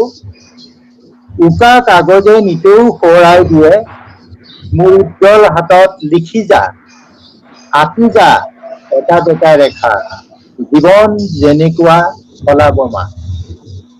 লিখি যা জগতৰ সকলো সত্য, ক'লা আখৰে নিজৰ ভিতৰতে সামৰি ৰাখে সকলো সৌন্দৰ্য। ক'লা আখৰ পৃথিৱীক পোহৰাই তোলে ক'লা আখৰ। সূৰ্যতকৈ যি অধিক উজ্জ্বল, চন্দ্ৰতকৈ যি অধিক শীতল, সাত সাগৰ যিমান গভীৰ, ধৰণীৰ সমস্ত দৈৰ্ঘ্য, ক'লা আখৰৰ তুলনাত হৈ পৰে হ্ৰস্ব। উকা কাগজৰ শূন্য স্থান ক'লা আখৰেই ভৰাই তোলে। এতিয়া আখৰৰ যিটো মহাত্ম, হয় আমি এটা কথা ক'ব পাৰো যে nothing ultimately last except our writings. আমাৰ লিখাৰ বাহিৰে একোৱেই স্থায়ী নহয়। এইটো কথা জৱাহৰলালে জেলত থাকোতে ইন্দিৰা গান্ধীলৈ এখন চিঠিত লিখিছিল যে right nothing ultimately last except our writings. সঁচা কথা যে আখৰৰ মাজত আমি আমাৰ ভাৱ, আমাৰ প্ৰতিবাদ, আমাৰ আকাংক্ষা সকলো আমি ফুটাই তুলিব পাৰো। আৰু মাধৱ কৌশিকেও তেখেতে এই ক'লা আখৰ এই কবিতাটোত সেই আখৰৰ মহাত্মৰ কথা প্ৰকাশ কৰিছে।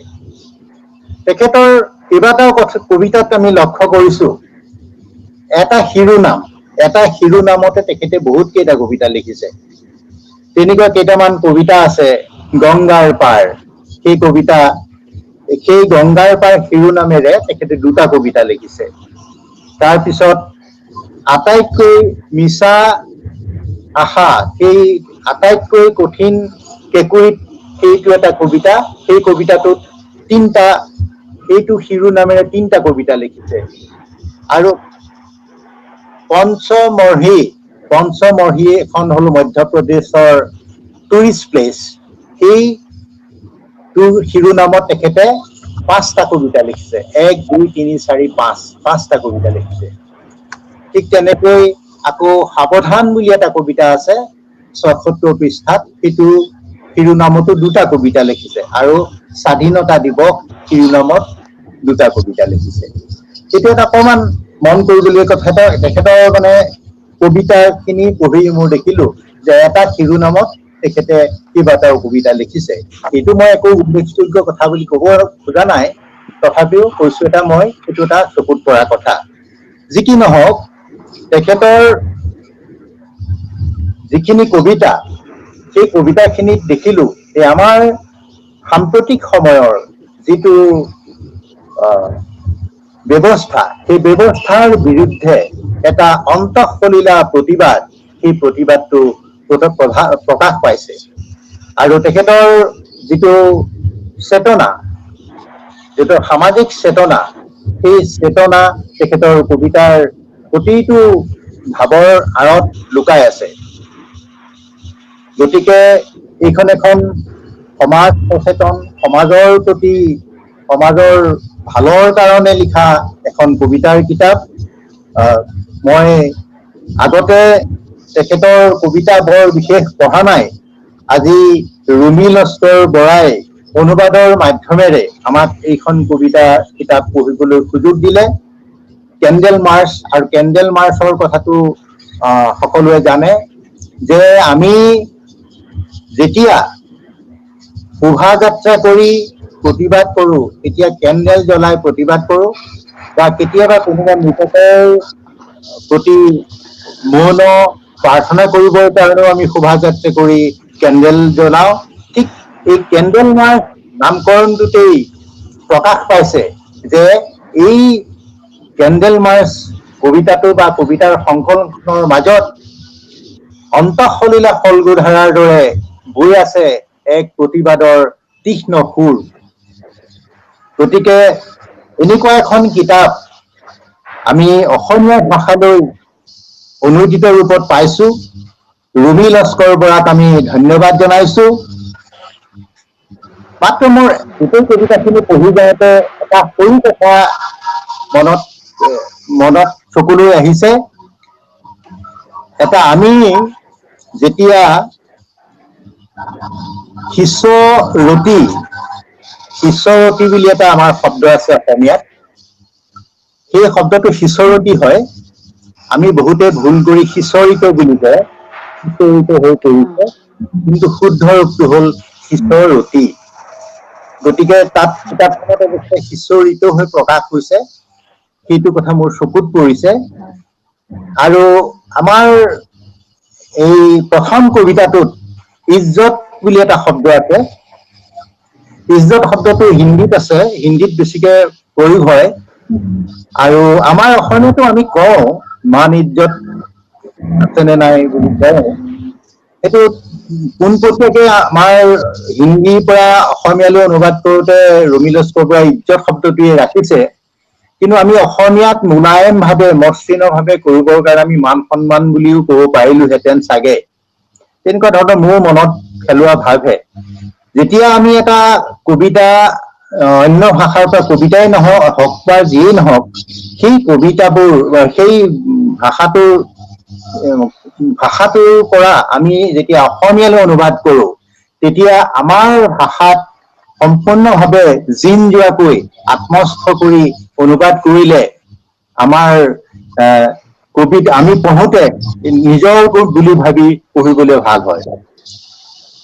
যি কি নহওক, আজি আমি এই কেণ্ডেল মাৰ্চ কবিতাৰ যোগেদি আমি সকলো সমবেত হলো আৰু এগৰাকী ভাৰতৰ এগৰাকী বিখ্যাত হিন্দী কবিৰ কবিতা অনুদিত ৰূপত আমি এনেদৰে পঢ়িবলৈ পালো আৰু সকলোৱে এই কবিতাবিলাকৰ বিষয়ে আমি কম সময়ৰ ভিতৰতে চৰ্চা কৰিলো, এনেকুৱা এটা সুযোগ পালো আৰু আমি আশা কৰিছো ভৱিষ্যতে যেন মাধৱ কৌশিকে এনেদৰে আমাৰ কবিতাৰ সেৱা কৰি যাওক আৰু ৰুমি লস্কৰ বৰায়ো তেখেতৰ অনুদিত কাৰ্য, অনুবাদৰ কাৰ্য আমাক সুচাৰুৰূপে দি আমাৰ ভাষা সাহিত্য আৰু আমাৰ সমাজ জীৱনৰ প্ৰতি সেৱা আগবঢ়াই যাওক, সেইখিনিকে আশা কৰি মোৰ বক্তব্য সামৰিছো। ধন্যবাদ। बहुत बहुत धन्यवाद श्री कौस्तुभ मणि सैकिया जी। और अब मैं अनुरोध करूंगा श्री समीर तांती जी से कि वे इस अवसर पर 2 शब्द कहें।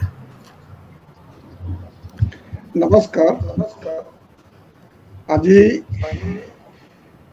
ভাৰতীয় সাহিত্যৰ এগৰাকী অগ্ৰণী কবি, সাহিত্য অকাডেমীৰ দৰে অনুষ্ঠান এটাৰ সভাপতি মাননীয় মাধৱ কৌশিকজীৰ কাব্য সংকলন কেণ্ডেল মাৰ্চৰ অনুবাদিকা অসমীয়া সাহিত্যৰ এগৰাকী অগ্ৰণী লেখিকা ৰুমি লস্কৰ বৰাৰ অনুবাদ কেণ্ডেল মাৰ্চ সম্পৰ্কে আমি আটাই আজি আলোচনাত বহাৰ কাৰণে পোনপ্ৰথমে মই আঞ্চলিক সচিব, সাহিত্য অকাডেমীৰ আঞ্চলিক সচিব, ৰিজনেল ছেক্ৰেটাৰী দেৱেন্দ্ৰ দেৱেশজীক মই ধন্যবাদ জনাইছো।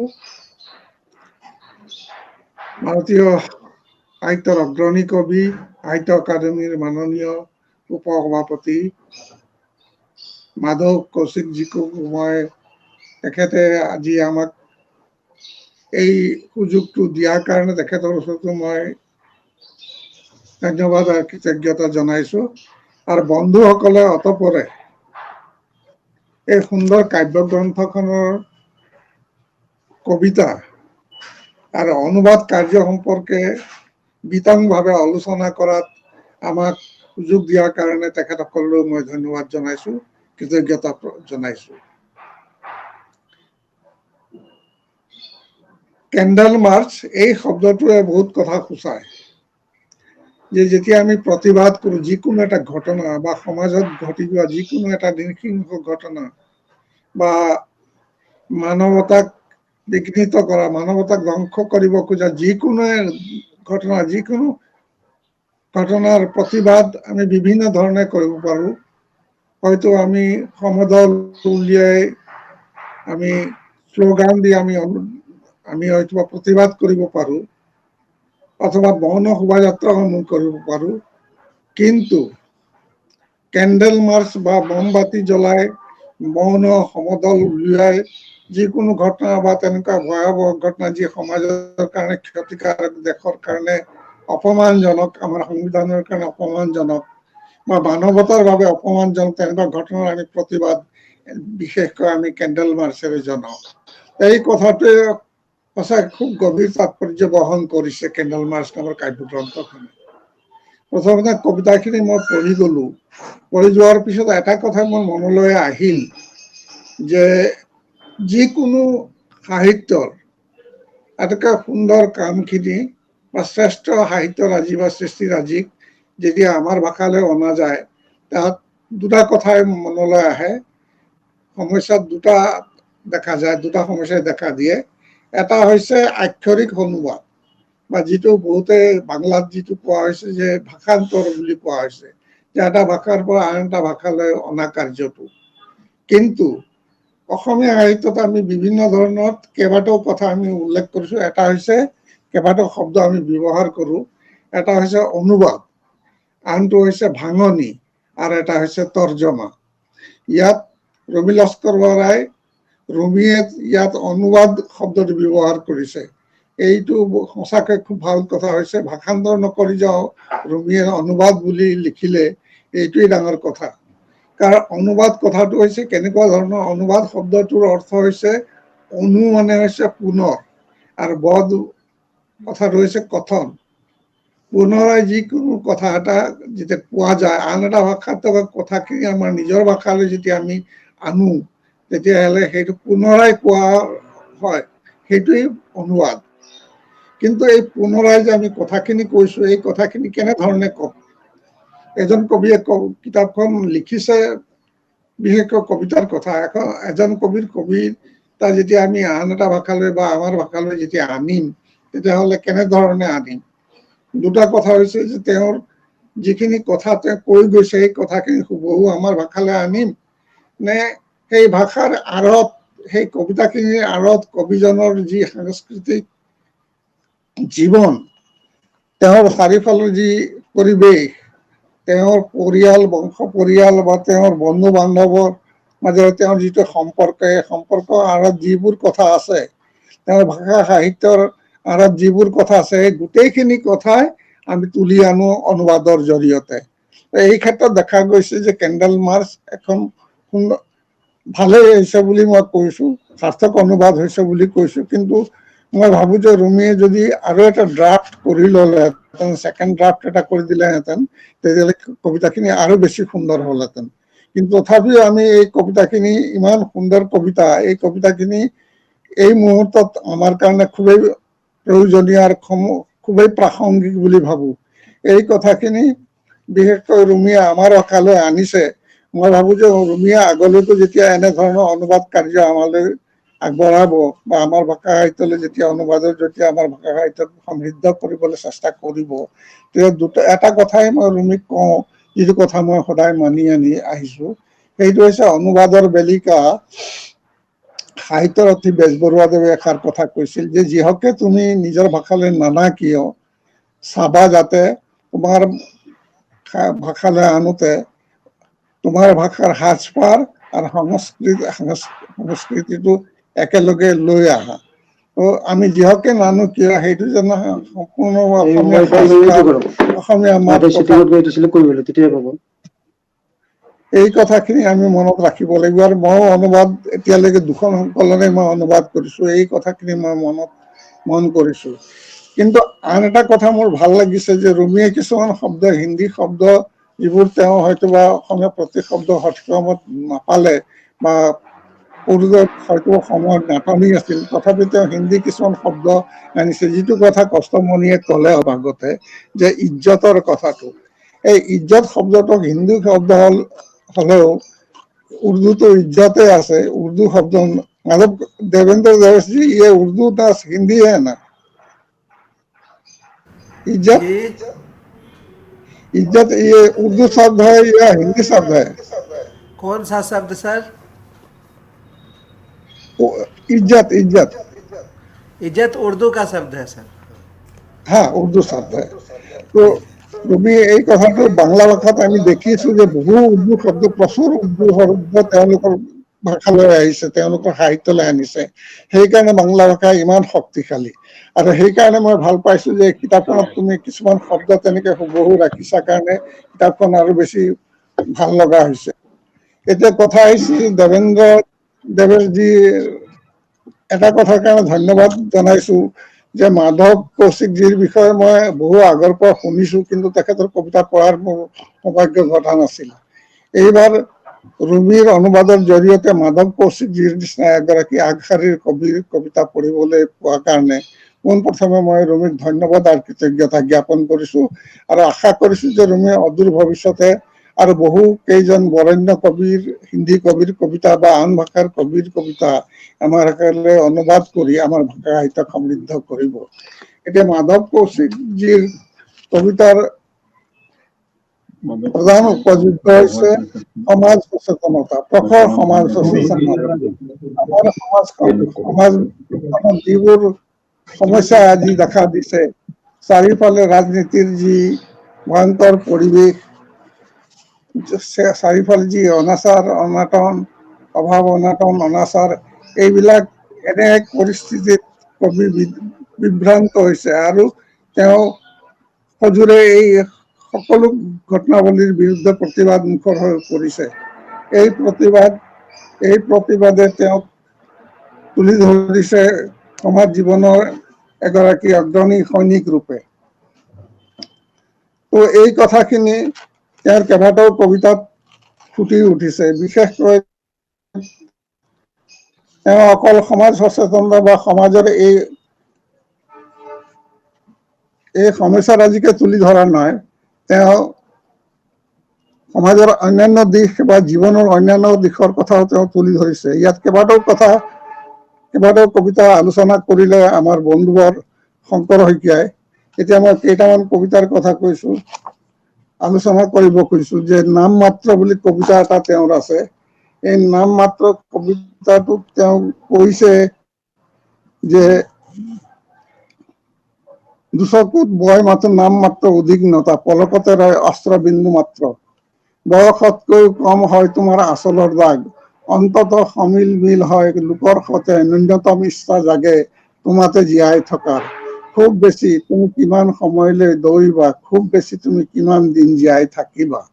কবিৰ জীৱনত মনত প্ৰশ্ন আহিছে যে নাম মাত্ৰ এটা মুহূৰ্তৰ কাৰণে, এটা কথাৰ কাৰণে, এটা পলকৰ কাৰণে তেওঁ চাব খুজিছে যে মানুহে এটা সময়ৰ কাৰণে অলপ কিছু সময়ৰ বাবে এই নাম মাত্ৰ কথাবিলাক আহিছে আৰু নাম মাত্ৰ আমাৰ উদ্বিগ্নতা, নাম মাত্ৰ অস্ত্ৰ বিন্দু। কিন্তু আমি ভাবিছো যে এই নাম মাত্ৰ কথাখিনিতে আমি ৰৈ যাম যেন, আৰু এয়াই আমাৰ জীৱনৰ সম্পৰ্কখিনি তেওঁ কবিয়ে চাইছে, দেখিছে যে তুমি কিমান দিনলৈ এনেধৰণে থাকিবা বা কিমান দিনলৈ তুমি এনেধৰণে চলাই যাবা। এই ধৰণৰ কথা এটা ইয়ালৈ আহিছে। আনহাতে দি তেওঁৰ আত্মসাক্ষাৎকাৰত কবিয়ে দেখিছে যে আমি সাক্ষাৎকাৰত এজনে আনজনৰ সৈতে মুখামুখি হৈ আমি কথা বতৰা পাতো, কিন্তু ইয়াত কবি নিজৰ মুখামুখি হৈছে কবিয়ে। তেওঁ নিজকে সুধিছে যে মই কিমান অস্থিৰ আজি, নিজৰ লগতে মুখামুখি হৈ মোৰ মুখত সুমথিৰা বোল, সুখৰ হাঁহিৰ যেন অবিদিত পৰ্দা, যেন দুচকু সংবেদনাৰ চিয়াঁহীৰে সুখী বটল, তৰোৱালতকৈ দীঘল হাতৰ নখ, কিটকিটাই থকা দাঁতবোৰ যেন, এই কিটকিটাই শব্দটো, এই কথাটো ৰুমি চাবা অকণমান। কিটকিটাই থকা দাঁতবোৰ যেন একোটা ৰাক্ষস, মোৰ হৃদয়ত উশাহ লৈ কোনো বিশেষ অজগৰে, মোৰ মাজত থকা নৃশংস হত্যাকাৰীয়ে চিঞৰে, মোৰ আচল চেহেৰা কিমান জঘন্য আৰু কিমান যে ভয়াৱহ, কোনোবাই দেখাৰ আগতেই মই পলাই আছো লুকাই সভ্যতাৰ আৱৰণৰ মাজত। ইয়াত দুটা কথা আহিছে। প্ৰথমটো কথা হৈছে যে কবিয়ে নিজৰ মুখামুখি হৈছে, আৰু নিজৰ মুখামুখি মানে তেওঁ যি জাগৃত বাস্তৱতা, তেওঁ যি যুগত তেওঁ বসবাস কৰিছে, যি সময়ৰ মাজেৰে তেওঁ অহৰহ গৈ আছে বা যি মানুহৰ সৈতে তেওঁ মুখামুখি হৈছে, সেই মুহূৰ্তত তেওঁ মানুহৰ মুখামুখি হোৱাতকে তেওঁ নিজৰ মুখামুখি হৈছে। আৰু তেওঁৰ মাজত থকা যে সমগ্ৰ মানৱ জীৱনৰ, সমাজখনৰ যি ভণ্ডামি, যি তুচ্ছতা, যি নিচতা, সেই গোটেইখিনি কথা যে তেওঁ নিজে কঢ়িয়াই লৈ ফুৰিছে সমাজৰ এজন প্ৰতিনিধি হিচাপে, সেই কথাটোকে তেওঁ চাইছে আৰু তেওঁ সেইখিনি কথাকে নিজৰ আত্মসমালোচনাৰ মাজেৰে আত্মসাক্ষাৎকাৰৰ এই কবিতাটোত তেওঁ তুলি ধৰিছে জীৱনৰ সেই ভয়াৱহ দিশবোৰ। গতিকে এনেকুৱা কবিতা কিন্তু মই ইয়াৰ আগতে আন কোনো কবিৰ কবিতাত পঢ়িবলৈ পোৱা নাছিলো। গতিকে ক'বই লাগিব যে এই কবিতাটো সঁচাকৈ এক উল্লেখযোগ্য কবিতা ভাৰতীয় কবিতাৰ ক্ষেত্ৰত। আৰু মই ভাবো যে ৰুমিয়ে এই কবিতা সংকলনখনত এই কবিতাবোৰ যে আনিলে আমাৰ মাজলৈ, সেইকাৰণে ৰুমিক মই ধন্যবাদ যাচিছো। আনহাতে আৰু এটা কবিতা মই আলোচনালৈ আনিব খুজিছো, সেইটো হৈছে মিছা আশা। মই অকণমান পাঠ কৰি দিছো। এই আশালৈ আমি বহি থাকো গোটেই জীৱন, কৰবাৰ পৰা হ'লেও এধানি পোহৰ আমাৰ ঘৰলৈ আহিব, কৰবাৰ পৰা হ'লেও কিবা পৰিৱৰ্তনে মোৰ মন আচ্ছাদিত কৰিব। কৰবাৰ পৰাতো কোনো সূৰ্য মোৰ হৃদয়ত উদিত হ'ব, কৰবাৰ পৰা হ'লেও কোনো চন্দ্ৰই আন্ধাৰ নিশা সলনি কৰিব, কৰবাৰ পৰাতো এনে কোনো দেৱতা ঘৰলৈ আহিব, আমাৰ বেদনাৰ পাথৰ পলকতে অঁতৰাব, এনে আশাৰ ভৰসাতেই বহি থাকো আমি সমস্ত জীৱন।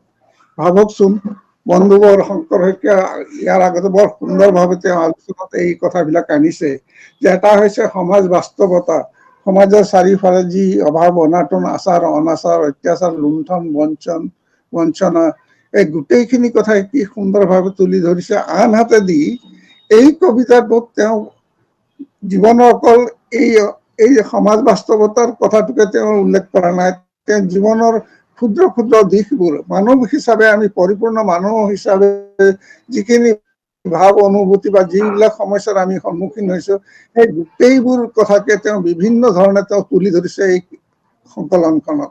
সেইকাৰণে এইখন এখন উল্লেখযোগ্য সংকলন। এতিয়া কথা হৈছে যে মিছা আশা নামৰ এই কবিতাটোত ভাবো যে আমি আৰু এটা দিন জীয়াই থাকো, আমি আৰু অলপ আশা কৰো, আমি এনেধৰণে ভাবি থাকো, আমি অহৰহ ভাবি থাকো যে কিবা এটা পাম, কিবা এটা হ'ব, কিবা এটা ঘটিব, কোনোবা এজন আহিব, কোনোবা এজনে দিব, এনেধৰণে এটা মিছা আশালৈ মানুহবোৰ জীয়াই থাকে। কিন্তু কবিয়ে কৈছে যে এনেদৰে মিছা আশাৰ মাজেৰে আমি বহি থাকোতে কিন্তু আমি আশাবাদৰ কথাকেই ভাবো। আৰু কবি সেইকাৰণে কবিয়ে দেখিছে তেওঁৰ জীৱনৰ চাৰিওফালে যিবোৰ ঘটনা ঘটিছে, যি ভয়াৱহ অন্ধকাৰে চাৰিওফালে আমাৰ সমাজ জীৱনক, আমাৰ সাংস্কৃতিক যি ভোগবাদী সমাজ ব্যৱস্থা বা যি ভোগবাদী সংস্কৃতিয়ে আমাৰ গোটেই জীৱনটোক তছনছ কৰি দিব খুজিছে, তেনে মুহূৰ্ততো কবিয়ে কিন্তু হতাশ হোৱা নাই। তেওঁ আশাৰ কথাকে দেখি আশাবাদী হৈ তেওঁ আমাৰ আগতে সেই আশাবাদৰ কথাকে তুলি ধৰিছে, কৈছে যে এই আশাই আমাৰ জীৱন। আৰু কিন্তু তেওঁ আনহাতে আৰু এটা কথা কৈছে যে মিছা আশাৰ কথাটো কৈছে যে এই আশালৈ আমি বহি থাকো, সেইটো সঁচা, কিন্তু আমাৰ আশাবাদৰ অন্ত নাই, আশা আমাৰ শেষ নহয়, আশা থাকেই, আশা শেষলৈকো থাকে। আৰু সেইকাৰণে তেওঁ কৈছে যে কৰবাতো কোনোবা এই এন্ধাৰত আমি থাকিলেও এদিন নহয় এদিনতো ৰাতিপুৱা হ'ব, এদিন নহয় এদিন সূৰ্য ওলাব, বেলি ওলাব, জোন ওলাব। তেনেধৰণে আৰু আমাৰ যিমানখিনি দুখ যন্ত্ৰণা, যি ভয়াৱহতা, এই গোটেইখিনি দূৰ কৰি আমাক এক নতুন জীৱনৰ ফালে, এক নতুন দিনৰ ফালে লৈ যাব বুলি কবিয়ে কৈছে। তো এই ধৰণৰ কবিতা আমাৰ সাহিত্যত আছে বা আন ভাষাৰ সাহিত্য কবিতাতো এই ধৰণৰ কথা আছে। কিন্তু কথা হৈছে যে এই কবিতাটোৰ জৰিয়তে তেওঁ ইমান সুন্দৰকে মানৱ জীৱনৰ যি সংকট, দুৰ্দুল্যমানতা, এই বস্তুটোক তুলি ধৰিলে, এইটো কিন্তু সঁচাকৈ খুব শলাগ দিবলগীয়া কথা, খুব আশাবাদী কথা এটা, বৰ ভাল লগা কথা এটা হৈ পৰিল। তেওঁৰ আন এটা কবিতা আছে, বিদ্ৰোহ বুলি কবিতা এটা, মাধৱ কৌশিকজীৰ, সেইটো এটা উল্লেখযোগ্য কবিতা। মিছা আশা বা এই কবিতাটো কেণ্ডেল মাৰ্চ যেনেকে এটা উল্লেখযোগ্য কবিতা, আন এটা তেওঁৰ কবিতা হ'ল বিদ্ৰোহ। তেওঁ লিখিছে যে তেওঁৰ সন্মুখত আকাশ নাছিল, ভৰিৰ তলৰ মাটিও আঁতৰি গৈছিল, পাইছিল পাতাল পুৰি, উশাহ ভৰাই ল'বলৈকে বতাহ বিষময় হৈছিল, কিন্তু চকুৰ পানী শুকাই যোৱাৰ পিছত বছৰৰ আগতেই মৰিছিল। স্ত্ৰী হোৱাৰ শাস্তি ভুগি ভাগৰ লাগিছিল, চাৰিওফালে দেখিছিল চেপা কণ্ঠৰ চিঞৰ, এটা এটাকৈ জ্বালামুখী ফুটিছিল, চাই থাকোতে আকাশৰ দুৰ্গ হৈ গ'ল ধৰাশায়ী, আৰু এতিয়া সেই নাৰী চিঞৰি চিঞৰি কান্দি আছে ভগ্নাৱশেষত বহি। এতিয়া এই যে এই নাৰীগৰাকী, এই অবলা নাৰীগৰাকী, এই অসহায় নাৰীগৰাকী, এই দুৰ্বল নাৰীগৰাকী, যি আমাৰ সমাজ জীৱনৰ প্ৰতীক, যি আমাৰ সংস্কৃতিৰ প্ৰতীক, যি আমাৰ ভাষা কৃষ্টিৰ প্ৰতীক, তেওঁ বিদ্ৰোহ কৰি উঠিছে। আৰু এই বিদ্ৰোহটো হৈছে সেই সংস্কৃতিৰ ৰূপেণ যি সংস্থিতা, মাতৃৰূপেণ যি সংস্থিতা, সেই নাৰী, সেই শক্তিৰ অধিকাৰিণী, সেই ভাষাৰ অধিকাৰিণী, সেই সংস্কৃতিৰ অধিকাৰিণী নাৰীৰ জৰিয়তে এই বিদ্ৰোহৰ কথাটো তেওঁ তুলি ধৰিছে কবিয়ে। গতিকে এনেধৰণৰ কবিতা কিন্তু মই আন ভাষাৰ কবিতাত এতিয়ালৈকে পঢ়া নাছিলো, কিন্তু এই কবিতাটো পঢ়ি মই আচৰিত পাইছোঁ আৰু সঁচাকৈ মোক ইমান বেছি ভাল লাগিছে। আৰু তেতিয়াই মোৰ বিশেষকৈ মনত পৰিছে যে তিনিজনলৈ এই কথাটো মনত পৰিছে যে এই যোগসূত্ৰটো আমাৰ মাজত গঢ়ি দিলে আমাৰ সাহিত্য অকাডেমীৰ আঞ্চলিক সচিব ৰিজনেল ছেক্ৰেটাৰী দেৱেন্দ্ৰ দেৱেশজীয়ে দেৱেন্দ্ৰ দেৱেশজীৰ বিষয়ে বহুত দিনৰ পৰা মই শুনি আছোঁ, বিশেষকৈ ৰুমিৰ জৰিয়তে। ৰুমিৰ মুখতহে তেখেতৰ বিষয়ে বেছিকৈ মই শুনিছোঁ আৰু ৰুমিয়ে সেইকাৰণে মোক আজি চিনাকি কৰি দিয়াৰ কাৰণে ৰুমিক ধন্যবাদ জনাইছোঁ। আনহাতে দ্বিতীয় কথাটো হৈছে যে এইজন বিশিষ্ট কবিৰ কবিতা ইমান দিনে আমাৰ ভাষালৈ কিয় অনুবাদ হোৱা নাছিলে, এই কথাটোহে মই আচৰিত পাইছোঁ। মই ভাবোঁ যে দেৱেশজীৰ লগতে মই ভাবোঁ যে আৰু বহু কেইগৰাকী কবি যেনেকৈ গজানন মাধৱ, মুক্তিবোধ, অশোক বাজপেয়ী, আজ্ঞাজিৎ বা যেনেকৈ কেদাৰনাথ সিং বা অৰুণ কমল, মংগলেশ ডবৰালজী, তেওঁলোকৰ কবিতাবোৰ অনুবাদ হ'ব লাগে। আৰু মাধৱ কৌশিকজীৰ কবিতা এনেধৰণৰ অনুবাদ হোৱাৰ কাৰণে আৰু ভাল লগা হৈছে। আৰু বিশেষকৈ এই কিতাপখন ইমান কম সময়ৰ ভিতৰত ইমান সুন্দৰকৈ আমাৰ অসমৰ এগৰাকী অগ্ৰণী প্ৰকাশন প্ৰতিষ্ঠান NL পাব্লিকেশ্যনে ছপোৱাৰ কাৰণে মই তাৰ স্বত্বাধিকাৰী অলক অধিকাৰীক মই ধন্যবাদ জনাইছোঁ। আৰু ৰুমি লস্কৰক আমি বিচাৰিছোঁ যে ৰুমিয়ে আৰু বহু কেইজন কবিৰ কবিতা, বিশেষকৈ ভাৰতীয় কবিতা, বিশেষকৈ হিন্দী ভাষী 15জন বা 20জন কবিৰ কবিতা যদি অসমীয়ালৈ অনুবাদ কৰি দিয়ে ৰুমিয়ে, তেনেহ'লে সেইটো এটা উল্লেখযোগ্য কাম হৈ ৰ'ব। আজি ইমান কম সময়ৰ ভিতৰতে আমাৰ আটাইকেইজনে, যেনেকৈ আমাৰ ডাক্তৰ ৰাজীৱ ভট্টাচাৰ্য, শংকৰ শইকীয়া, বন্ধুবৰ শংকৰ শইকীয়া আৰু কৌস্তভমণি শইকীয়া ইমান সুন্দৰকৈ আলোচনা কৰিলে যে এইজন সমাজ সচেতন আশাবাদী কবি, যি কবিতাৰ মাজেৰে আমাৰ জীৱনক, আমাৰ জনজীৱনক মাজত এক পৰিৱৰ্তন বা এক জাগৰণৰ সৃষ্টি কৰি পৰিৱৰ্তনৰ বাট মুকলি কৰিছে। আৰু ৰুমিয়ে সেইজন কবিকে আমাৰ ভাষালৈ অনুবাদ কৰি দুটা ভাষাৰ মাজত সেতুৰ সৃষ্টি কৰিছে, সেতু বান্ধিছে, দুটা ভাষাক লগ লগাই দিছে। আন এটা ভাষাৰ সৰ্বোৎকৃষ্ট যিখিনি সৃষ্টিৰাজি আছে সেইখিনিক আমাৰ ভাষালৈ অনাৰ ক্ষেত্ৰত এক অগ্ৰণী ভূমিকা লোৱাৰ বাবে মই ভাবোঁ যে অনুবাদক আৰু মোৰ কবিগৰাকী আটাইয়ে দুয়োৱে আমাৰ কৃতজ্ঞতাৰ অধিকাৰী আৰু তেওঁলোক আমাৰ শলাগৰ পাত্ৰ। এতিয়া মই এইখিনিকে কৈ মই সামৰিব খুজিছোঁ। মই ভাবোঁ যে আগলৈকো আমি মাধৱ কৌশিকজীৰ কবিতা পঢ়িবলৈ পাম, যাতে এই কবিতাখিনিক বহুলভাৱে চৰ্চা কৰা হয় আমাৰ ভাষাত।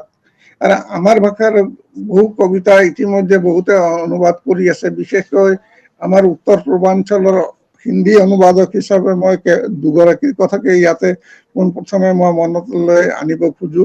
এগৰাকী হৈছে বিনোদ ৰিংগনীয়াজী, আনগৰাকী হৈছে দিনকাৰ কুমাৰ ঝা।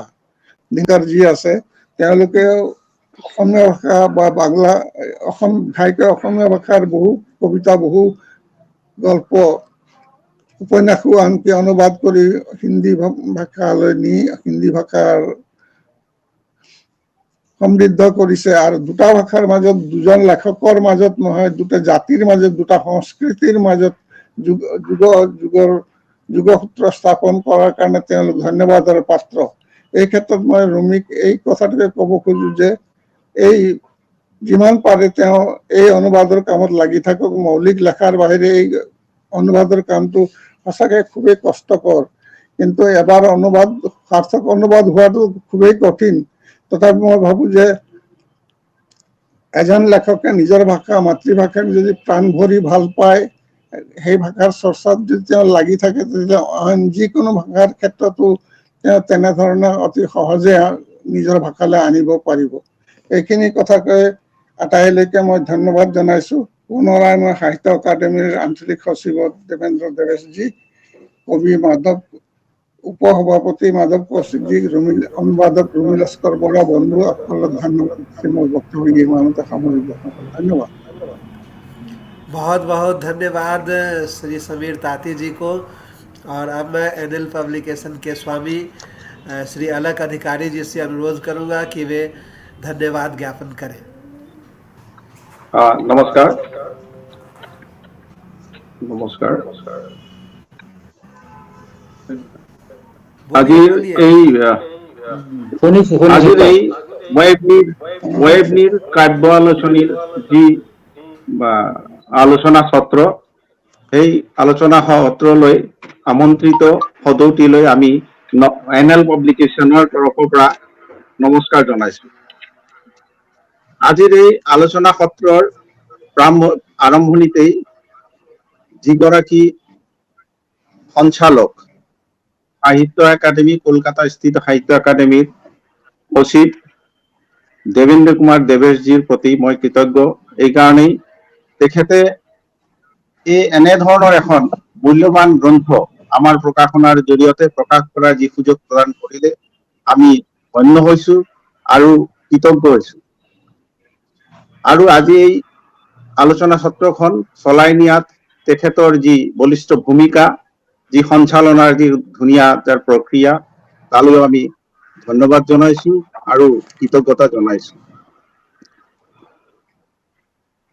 শ্ৰদ্ধাৰ মাননীয় মাধৱ কৌশিকজীৰ কেণ্ডেল মাৰ্চ শীৰ্ষক গ্ৰন্থখনি আমালৈ দেবেন্দ্ৰ কুমাৰ দেৱেশজীয়ে প্ৰকাশ কৰাৰ বাবে আলোচনা কৰিছিলে আৰু আমি সেই মৰ্মেই প্ৰকাশৰ বাবে লৈছিলো। আৰু আমাৰ সকলোৰে শ্ৰদ্ধাৰ ৰুমি লস্কৰ বাইদেৱে যি কিতাপখন অনুবাদ কৰি আমাক এই প্ৰকাশনাৰ সুযোগ প্ৰদান কৰিলে, তেওঁলৈও আমি ধন্যবাদ জনাইছো। এই কাৰণেই যে এই দুয়োগৰাকী ব্যক্তিৰ যি প্ৰচেষ্টা, এগৰাকী অনুবাদিকা আৰু আমাৰ যি যোগসূত্ৰৰ যি মূল দায়িত্ব লৈছিলে দেবেন্দ্ৰ কুমাৰ দেৱেশজী, এই দুয়োগৰাকীৰ বাবেই হয়তো এনেকুৱা এখন গ্ৰন্থ আমি প্ৰকাশ কৰিবলৈ লৈছিলো আৰু শেহতীয়াকৈ প্ৰকাশ পালে। শ্ৰদ্ধাৰ মাধৱ কৌশিকজীৰ এই গ্ৰন্থখন, কাব্য গ্ৰন্থখন হাতত লৈ মই কেইটিমান কবিতা তেওঁৰ পঢ়িবলৈ সুযোগ পাইছিলো আৰু পঢ়িয়েই মোৰ অনুভৱ হৈছিল যে এখন ভাৰতীয় কবিতাৰ যি ধাৰা, ভাৰতীয় কবিতাৰ যি ধাৰা, যি সমাজ ব্যৱস্থাৰ ধাৰা, যি সমাজ সচেতনতাৰ যি তাৰ ভূমিকা এই কবিতাসমূহত প্ৰকট হৈ উঠিছে। আৰু সেইকাৰণেই ময়ো অনুভৱ কৰিছিলো যে আমাৰ প্ৰকাশনাৰ জৰিয়তে এনেকুৱা এখন মূল্যৱান গ্ৰন্থ, ভাৰতীয় কাব্য সাহিত্যৰ এখন মূল্যৱান গ্ৰন্থ আমি অনুবাদৰ জৰিয়তে আমি প্ৰকাশনাৰ দ্বাৰা আমি প্ৰকাশ কৰিম। এই কবিতাসমূহ প্ৰকাশ কৰাৰ বেলিকা মই যি কবিতাসমূহ পঢ়িছিলো, জ্ঞাত হৈছিলো, তাৰ পৰা এটা কথা মোৰ অনুভৱ হৈছে, মই গ্ৰন্থখনৰ শেষ পৃষ্ঠাত অকণমান প্ৰকাশ কৰিবলৈ সুযোগ পাইছিলো আৰু তাৰেই এটা লাইন মোৰ এই কবিতাসমূহ পঢ়ি এনেকুৱা লাগিছিল যে কেণ্ডেল মাৰ্চত সন্নিৱিষ্ট এই সকলো কবিতাই সাধাৰণ সকলো লোকৰে ব্যথা বেদনা খুব প্ৰকট কৰি তুলিছে।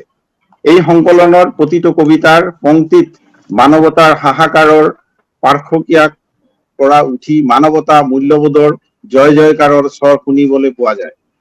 ধনবোৰ আন্ধাৰ ফালি আস্থা, বিশ্বাস আৰু সংঘৰ্ষৰে সহৃদয় পাঠককো জীৱন জিনাৰ এই কেণ্ডেল মাৰ্চত অংশ লবলৈ উদ্বেলিত কৰি তোলে। এনেকুৱা এখন মূল্যৱান গ্ৰন্থ আমি এনএল পাব্লিকেশ্যনৰ পৰা প্ৰকাশ কৰিবলৈ সুযোগ পাইছো আৰু অসমীয়া পাঠকৰ মাজত আগবঢ়াই দিবলৈ যি সুযোগ পালো, সেইকাৰণে মই প্ৰথমেই আমাৰ শ্ৰদ্ধাৰ মাননীয় সাহিত্য একাডেমীৰ উপাধ্যক্ষ মহোদয় মাধৱ কৌশিকজীক আমি ধন্যবাদ, কৃতজ্ঞতাৰ শলাগ জনাইছো। দ্বিতীয়তে অনুবাদিকা ৰুমি লস্কৰ বৰা বাইদেউকো আমি আমাৰ কৃতজ্ঞতা ধন্যবাদ জনাইছো। আজিৰ এই আলোচনা সত্ৰত ভাগ লোৱা আমাৰ সকলোৰে শ্ৰদ্ধাৰ কৌস্তভমণি শইকীয়া দেৱ, তেখেত বিশিষ্ট কবি, গীতিকাৰ, লেখক, আমাৰ সকলোৰে পৰিচিত।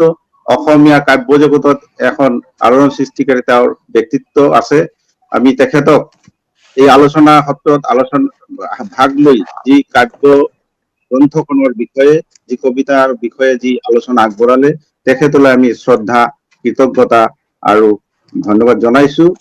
দ্বিতীয়তে আমাৰ সকলোৰে শ্ৰদ্ধাৰ বিশিষ্ট কবি, নিবন্ধকাৰ, সমালোচক শংকৰ শইকীয়া দেৱ আমাৰ এই আলোচনা সত্ৰত ভাগ লৈছিলে। আমি তেখেতক, শংকৰ শইকীয়া দাক আমি আমাৰ এনএল পাব্লিকেশ্যনৰ তৰফৰ পৰা কৃতজ্ঞতা ধন্যবাদ শলাগ লৈছো। আৰু তেওঁৰ যি আলোচনা, যি সাৰগৰ্ভ আলোচনা আমালৈ আগবঢ়ালে, আমি ভাবো অসমীয়া পাঠকৰ কাৰণে আমাৰ এই গ্ৰন্থখনৰ সন্নিৱিষ্ট যি কবিতাসমূহ তাৰ মূল্যাংকন নিশ্চয়কৈ হ'ব। ইয়াৰ লগত এই আলোচনা সত্ৰত আমাৰ ভাগ লৈছিল বিশিষ্ট কবি লেখক আমাৰ সকলোৰে শ্ৰদ্ধাৰ আমাৰ ভাৰতীয় কবি হিচাপে পৰিচিত সমীৰ তাঁতী দা। আমি সমীৰ তাঁতী দাক আমি সমীৰ দা বুলি মাতো। সমীৰ দা সকলোৰে পৰিচিত মানুহ, সকলোৰে আদৰৰ এই সমীৰ দাক আমি তেখেতৰ এই আলোচনা চক্ৰত ভাগ লোৱাত তেখেতৰ মূল্যৱান কৰি ভাগ ল'লে কবিতাসমূহৰ আলোচনা কৰালো। আমি ভাবো তেখেতক কৃতজ্ঞতা ধন্যবাদ আৰু শলাগ জনাইছো। আৰু আমাৰ আমন্ত্ৰণ ক্ৰমে এই আলোচনা সত্ৰত অংশ লৈছিলে বিশিষ্ট কবি গীতিকাৰ ৰাজীৱ ভট্টাচাৰ্য। আমি এই আলোচনা চক্ৰত ৰাজীৱ ভট্টাচাৰ্য দেৱৰ যি সুন্দৰ বক্তব্য, যি কাব্য কবিতাসমূহৰ যি আলোচনা আগবঢ়ালে তেখেতলৈ আমি ধন্যবাদ কৃতজ্ঞতা আৰু শলাগ জনাইছো। সদুশেষত দেবেন্দ্ৰ কুমাৰ দেৱেশজীক পুনৰবাৰ আমি ধন্যবাদ জনাইছো, কৃতজ্ঞতা জনাইছো আমাৰ প্ৰকাশনৰ পৰা। আৰু এই আলোচনা সত্ৰৰ ভাগ লোৱাৰ উপৰিও এই আলোচনা সত্ৰৰ যি বিষয়বস্তু অসমীয়া পাঠকলৈ আগবঢ়াই নিয়াৰ কাৰণে যি আমাৰ দৰ্শক শ্ৰোতাসকল আছে তেখেতসকলকো আমি এনএল পাব্লিকেশ্যনৰ তৰফৰ পৰা আৰু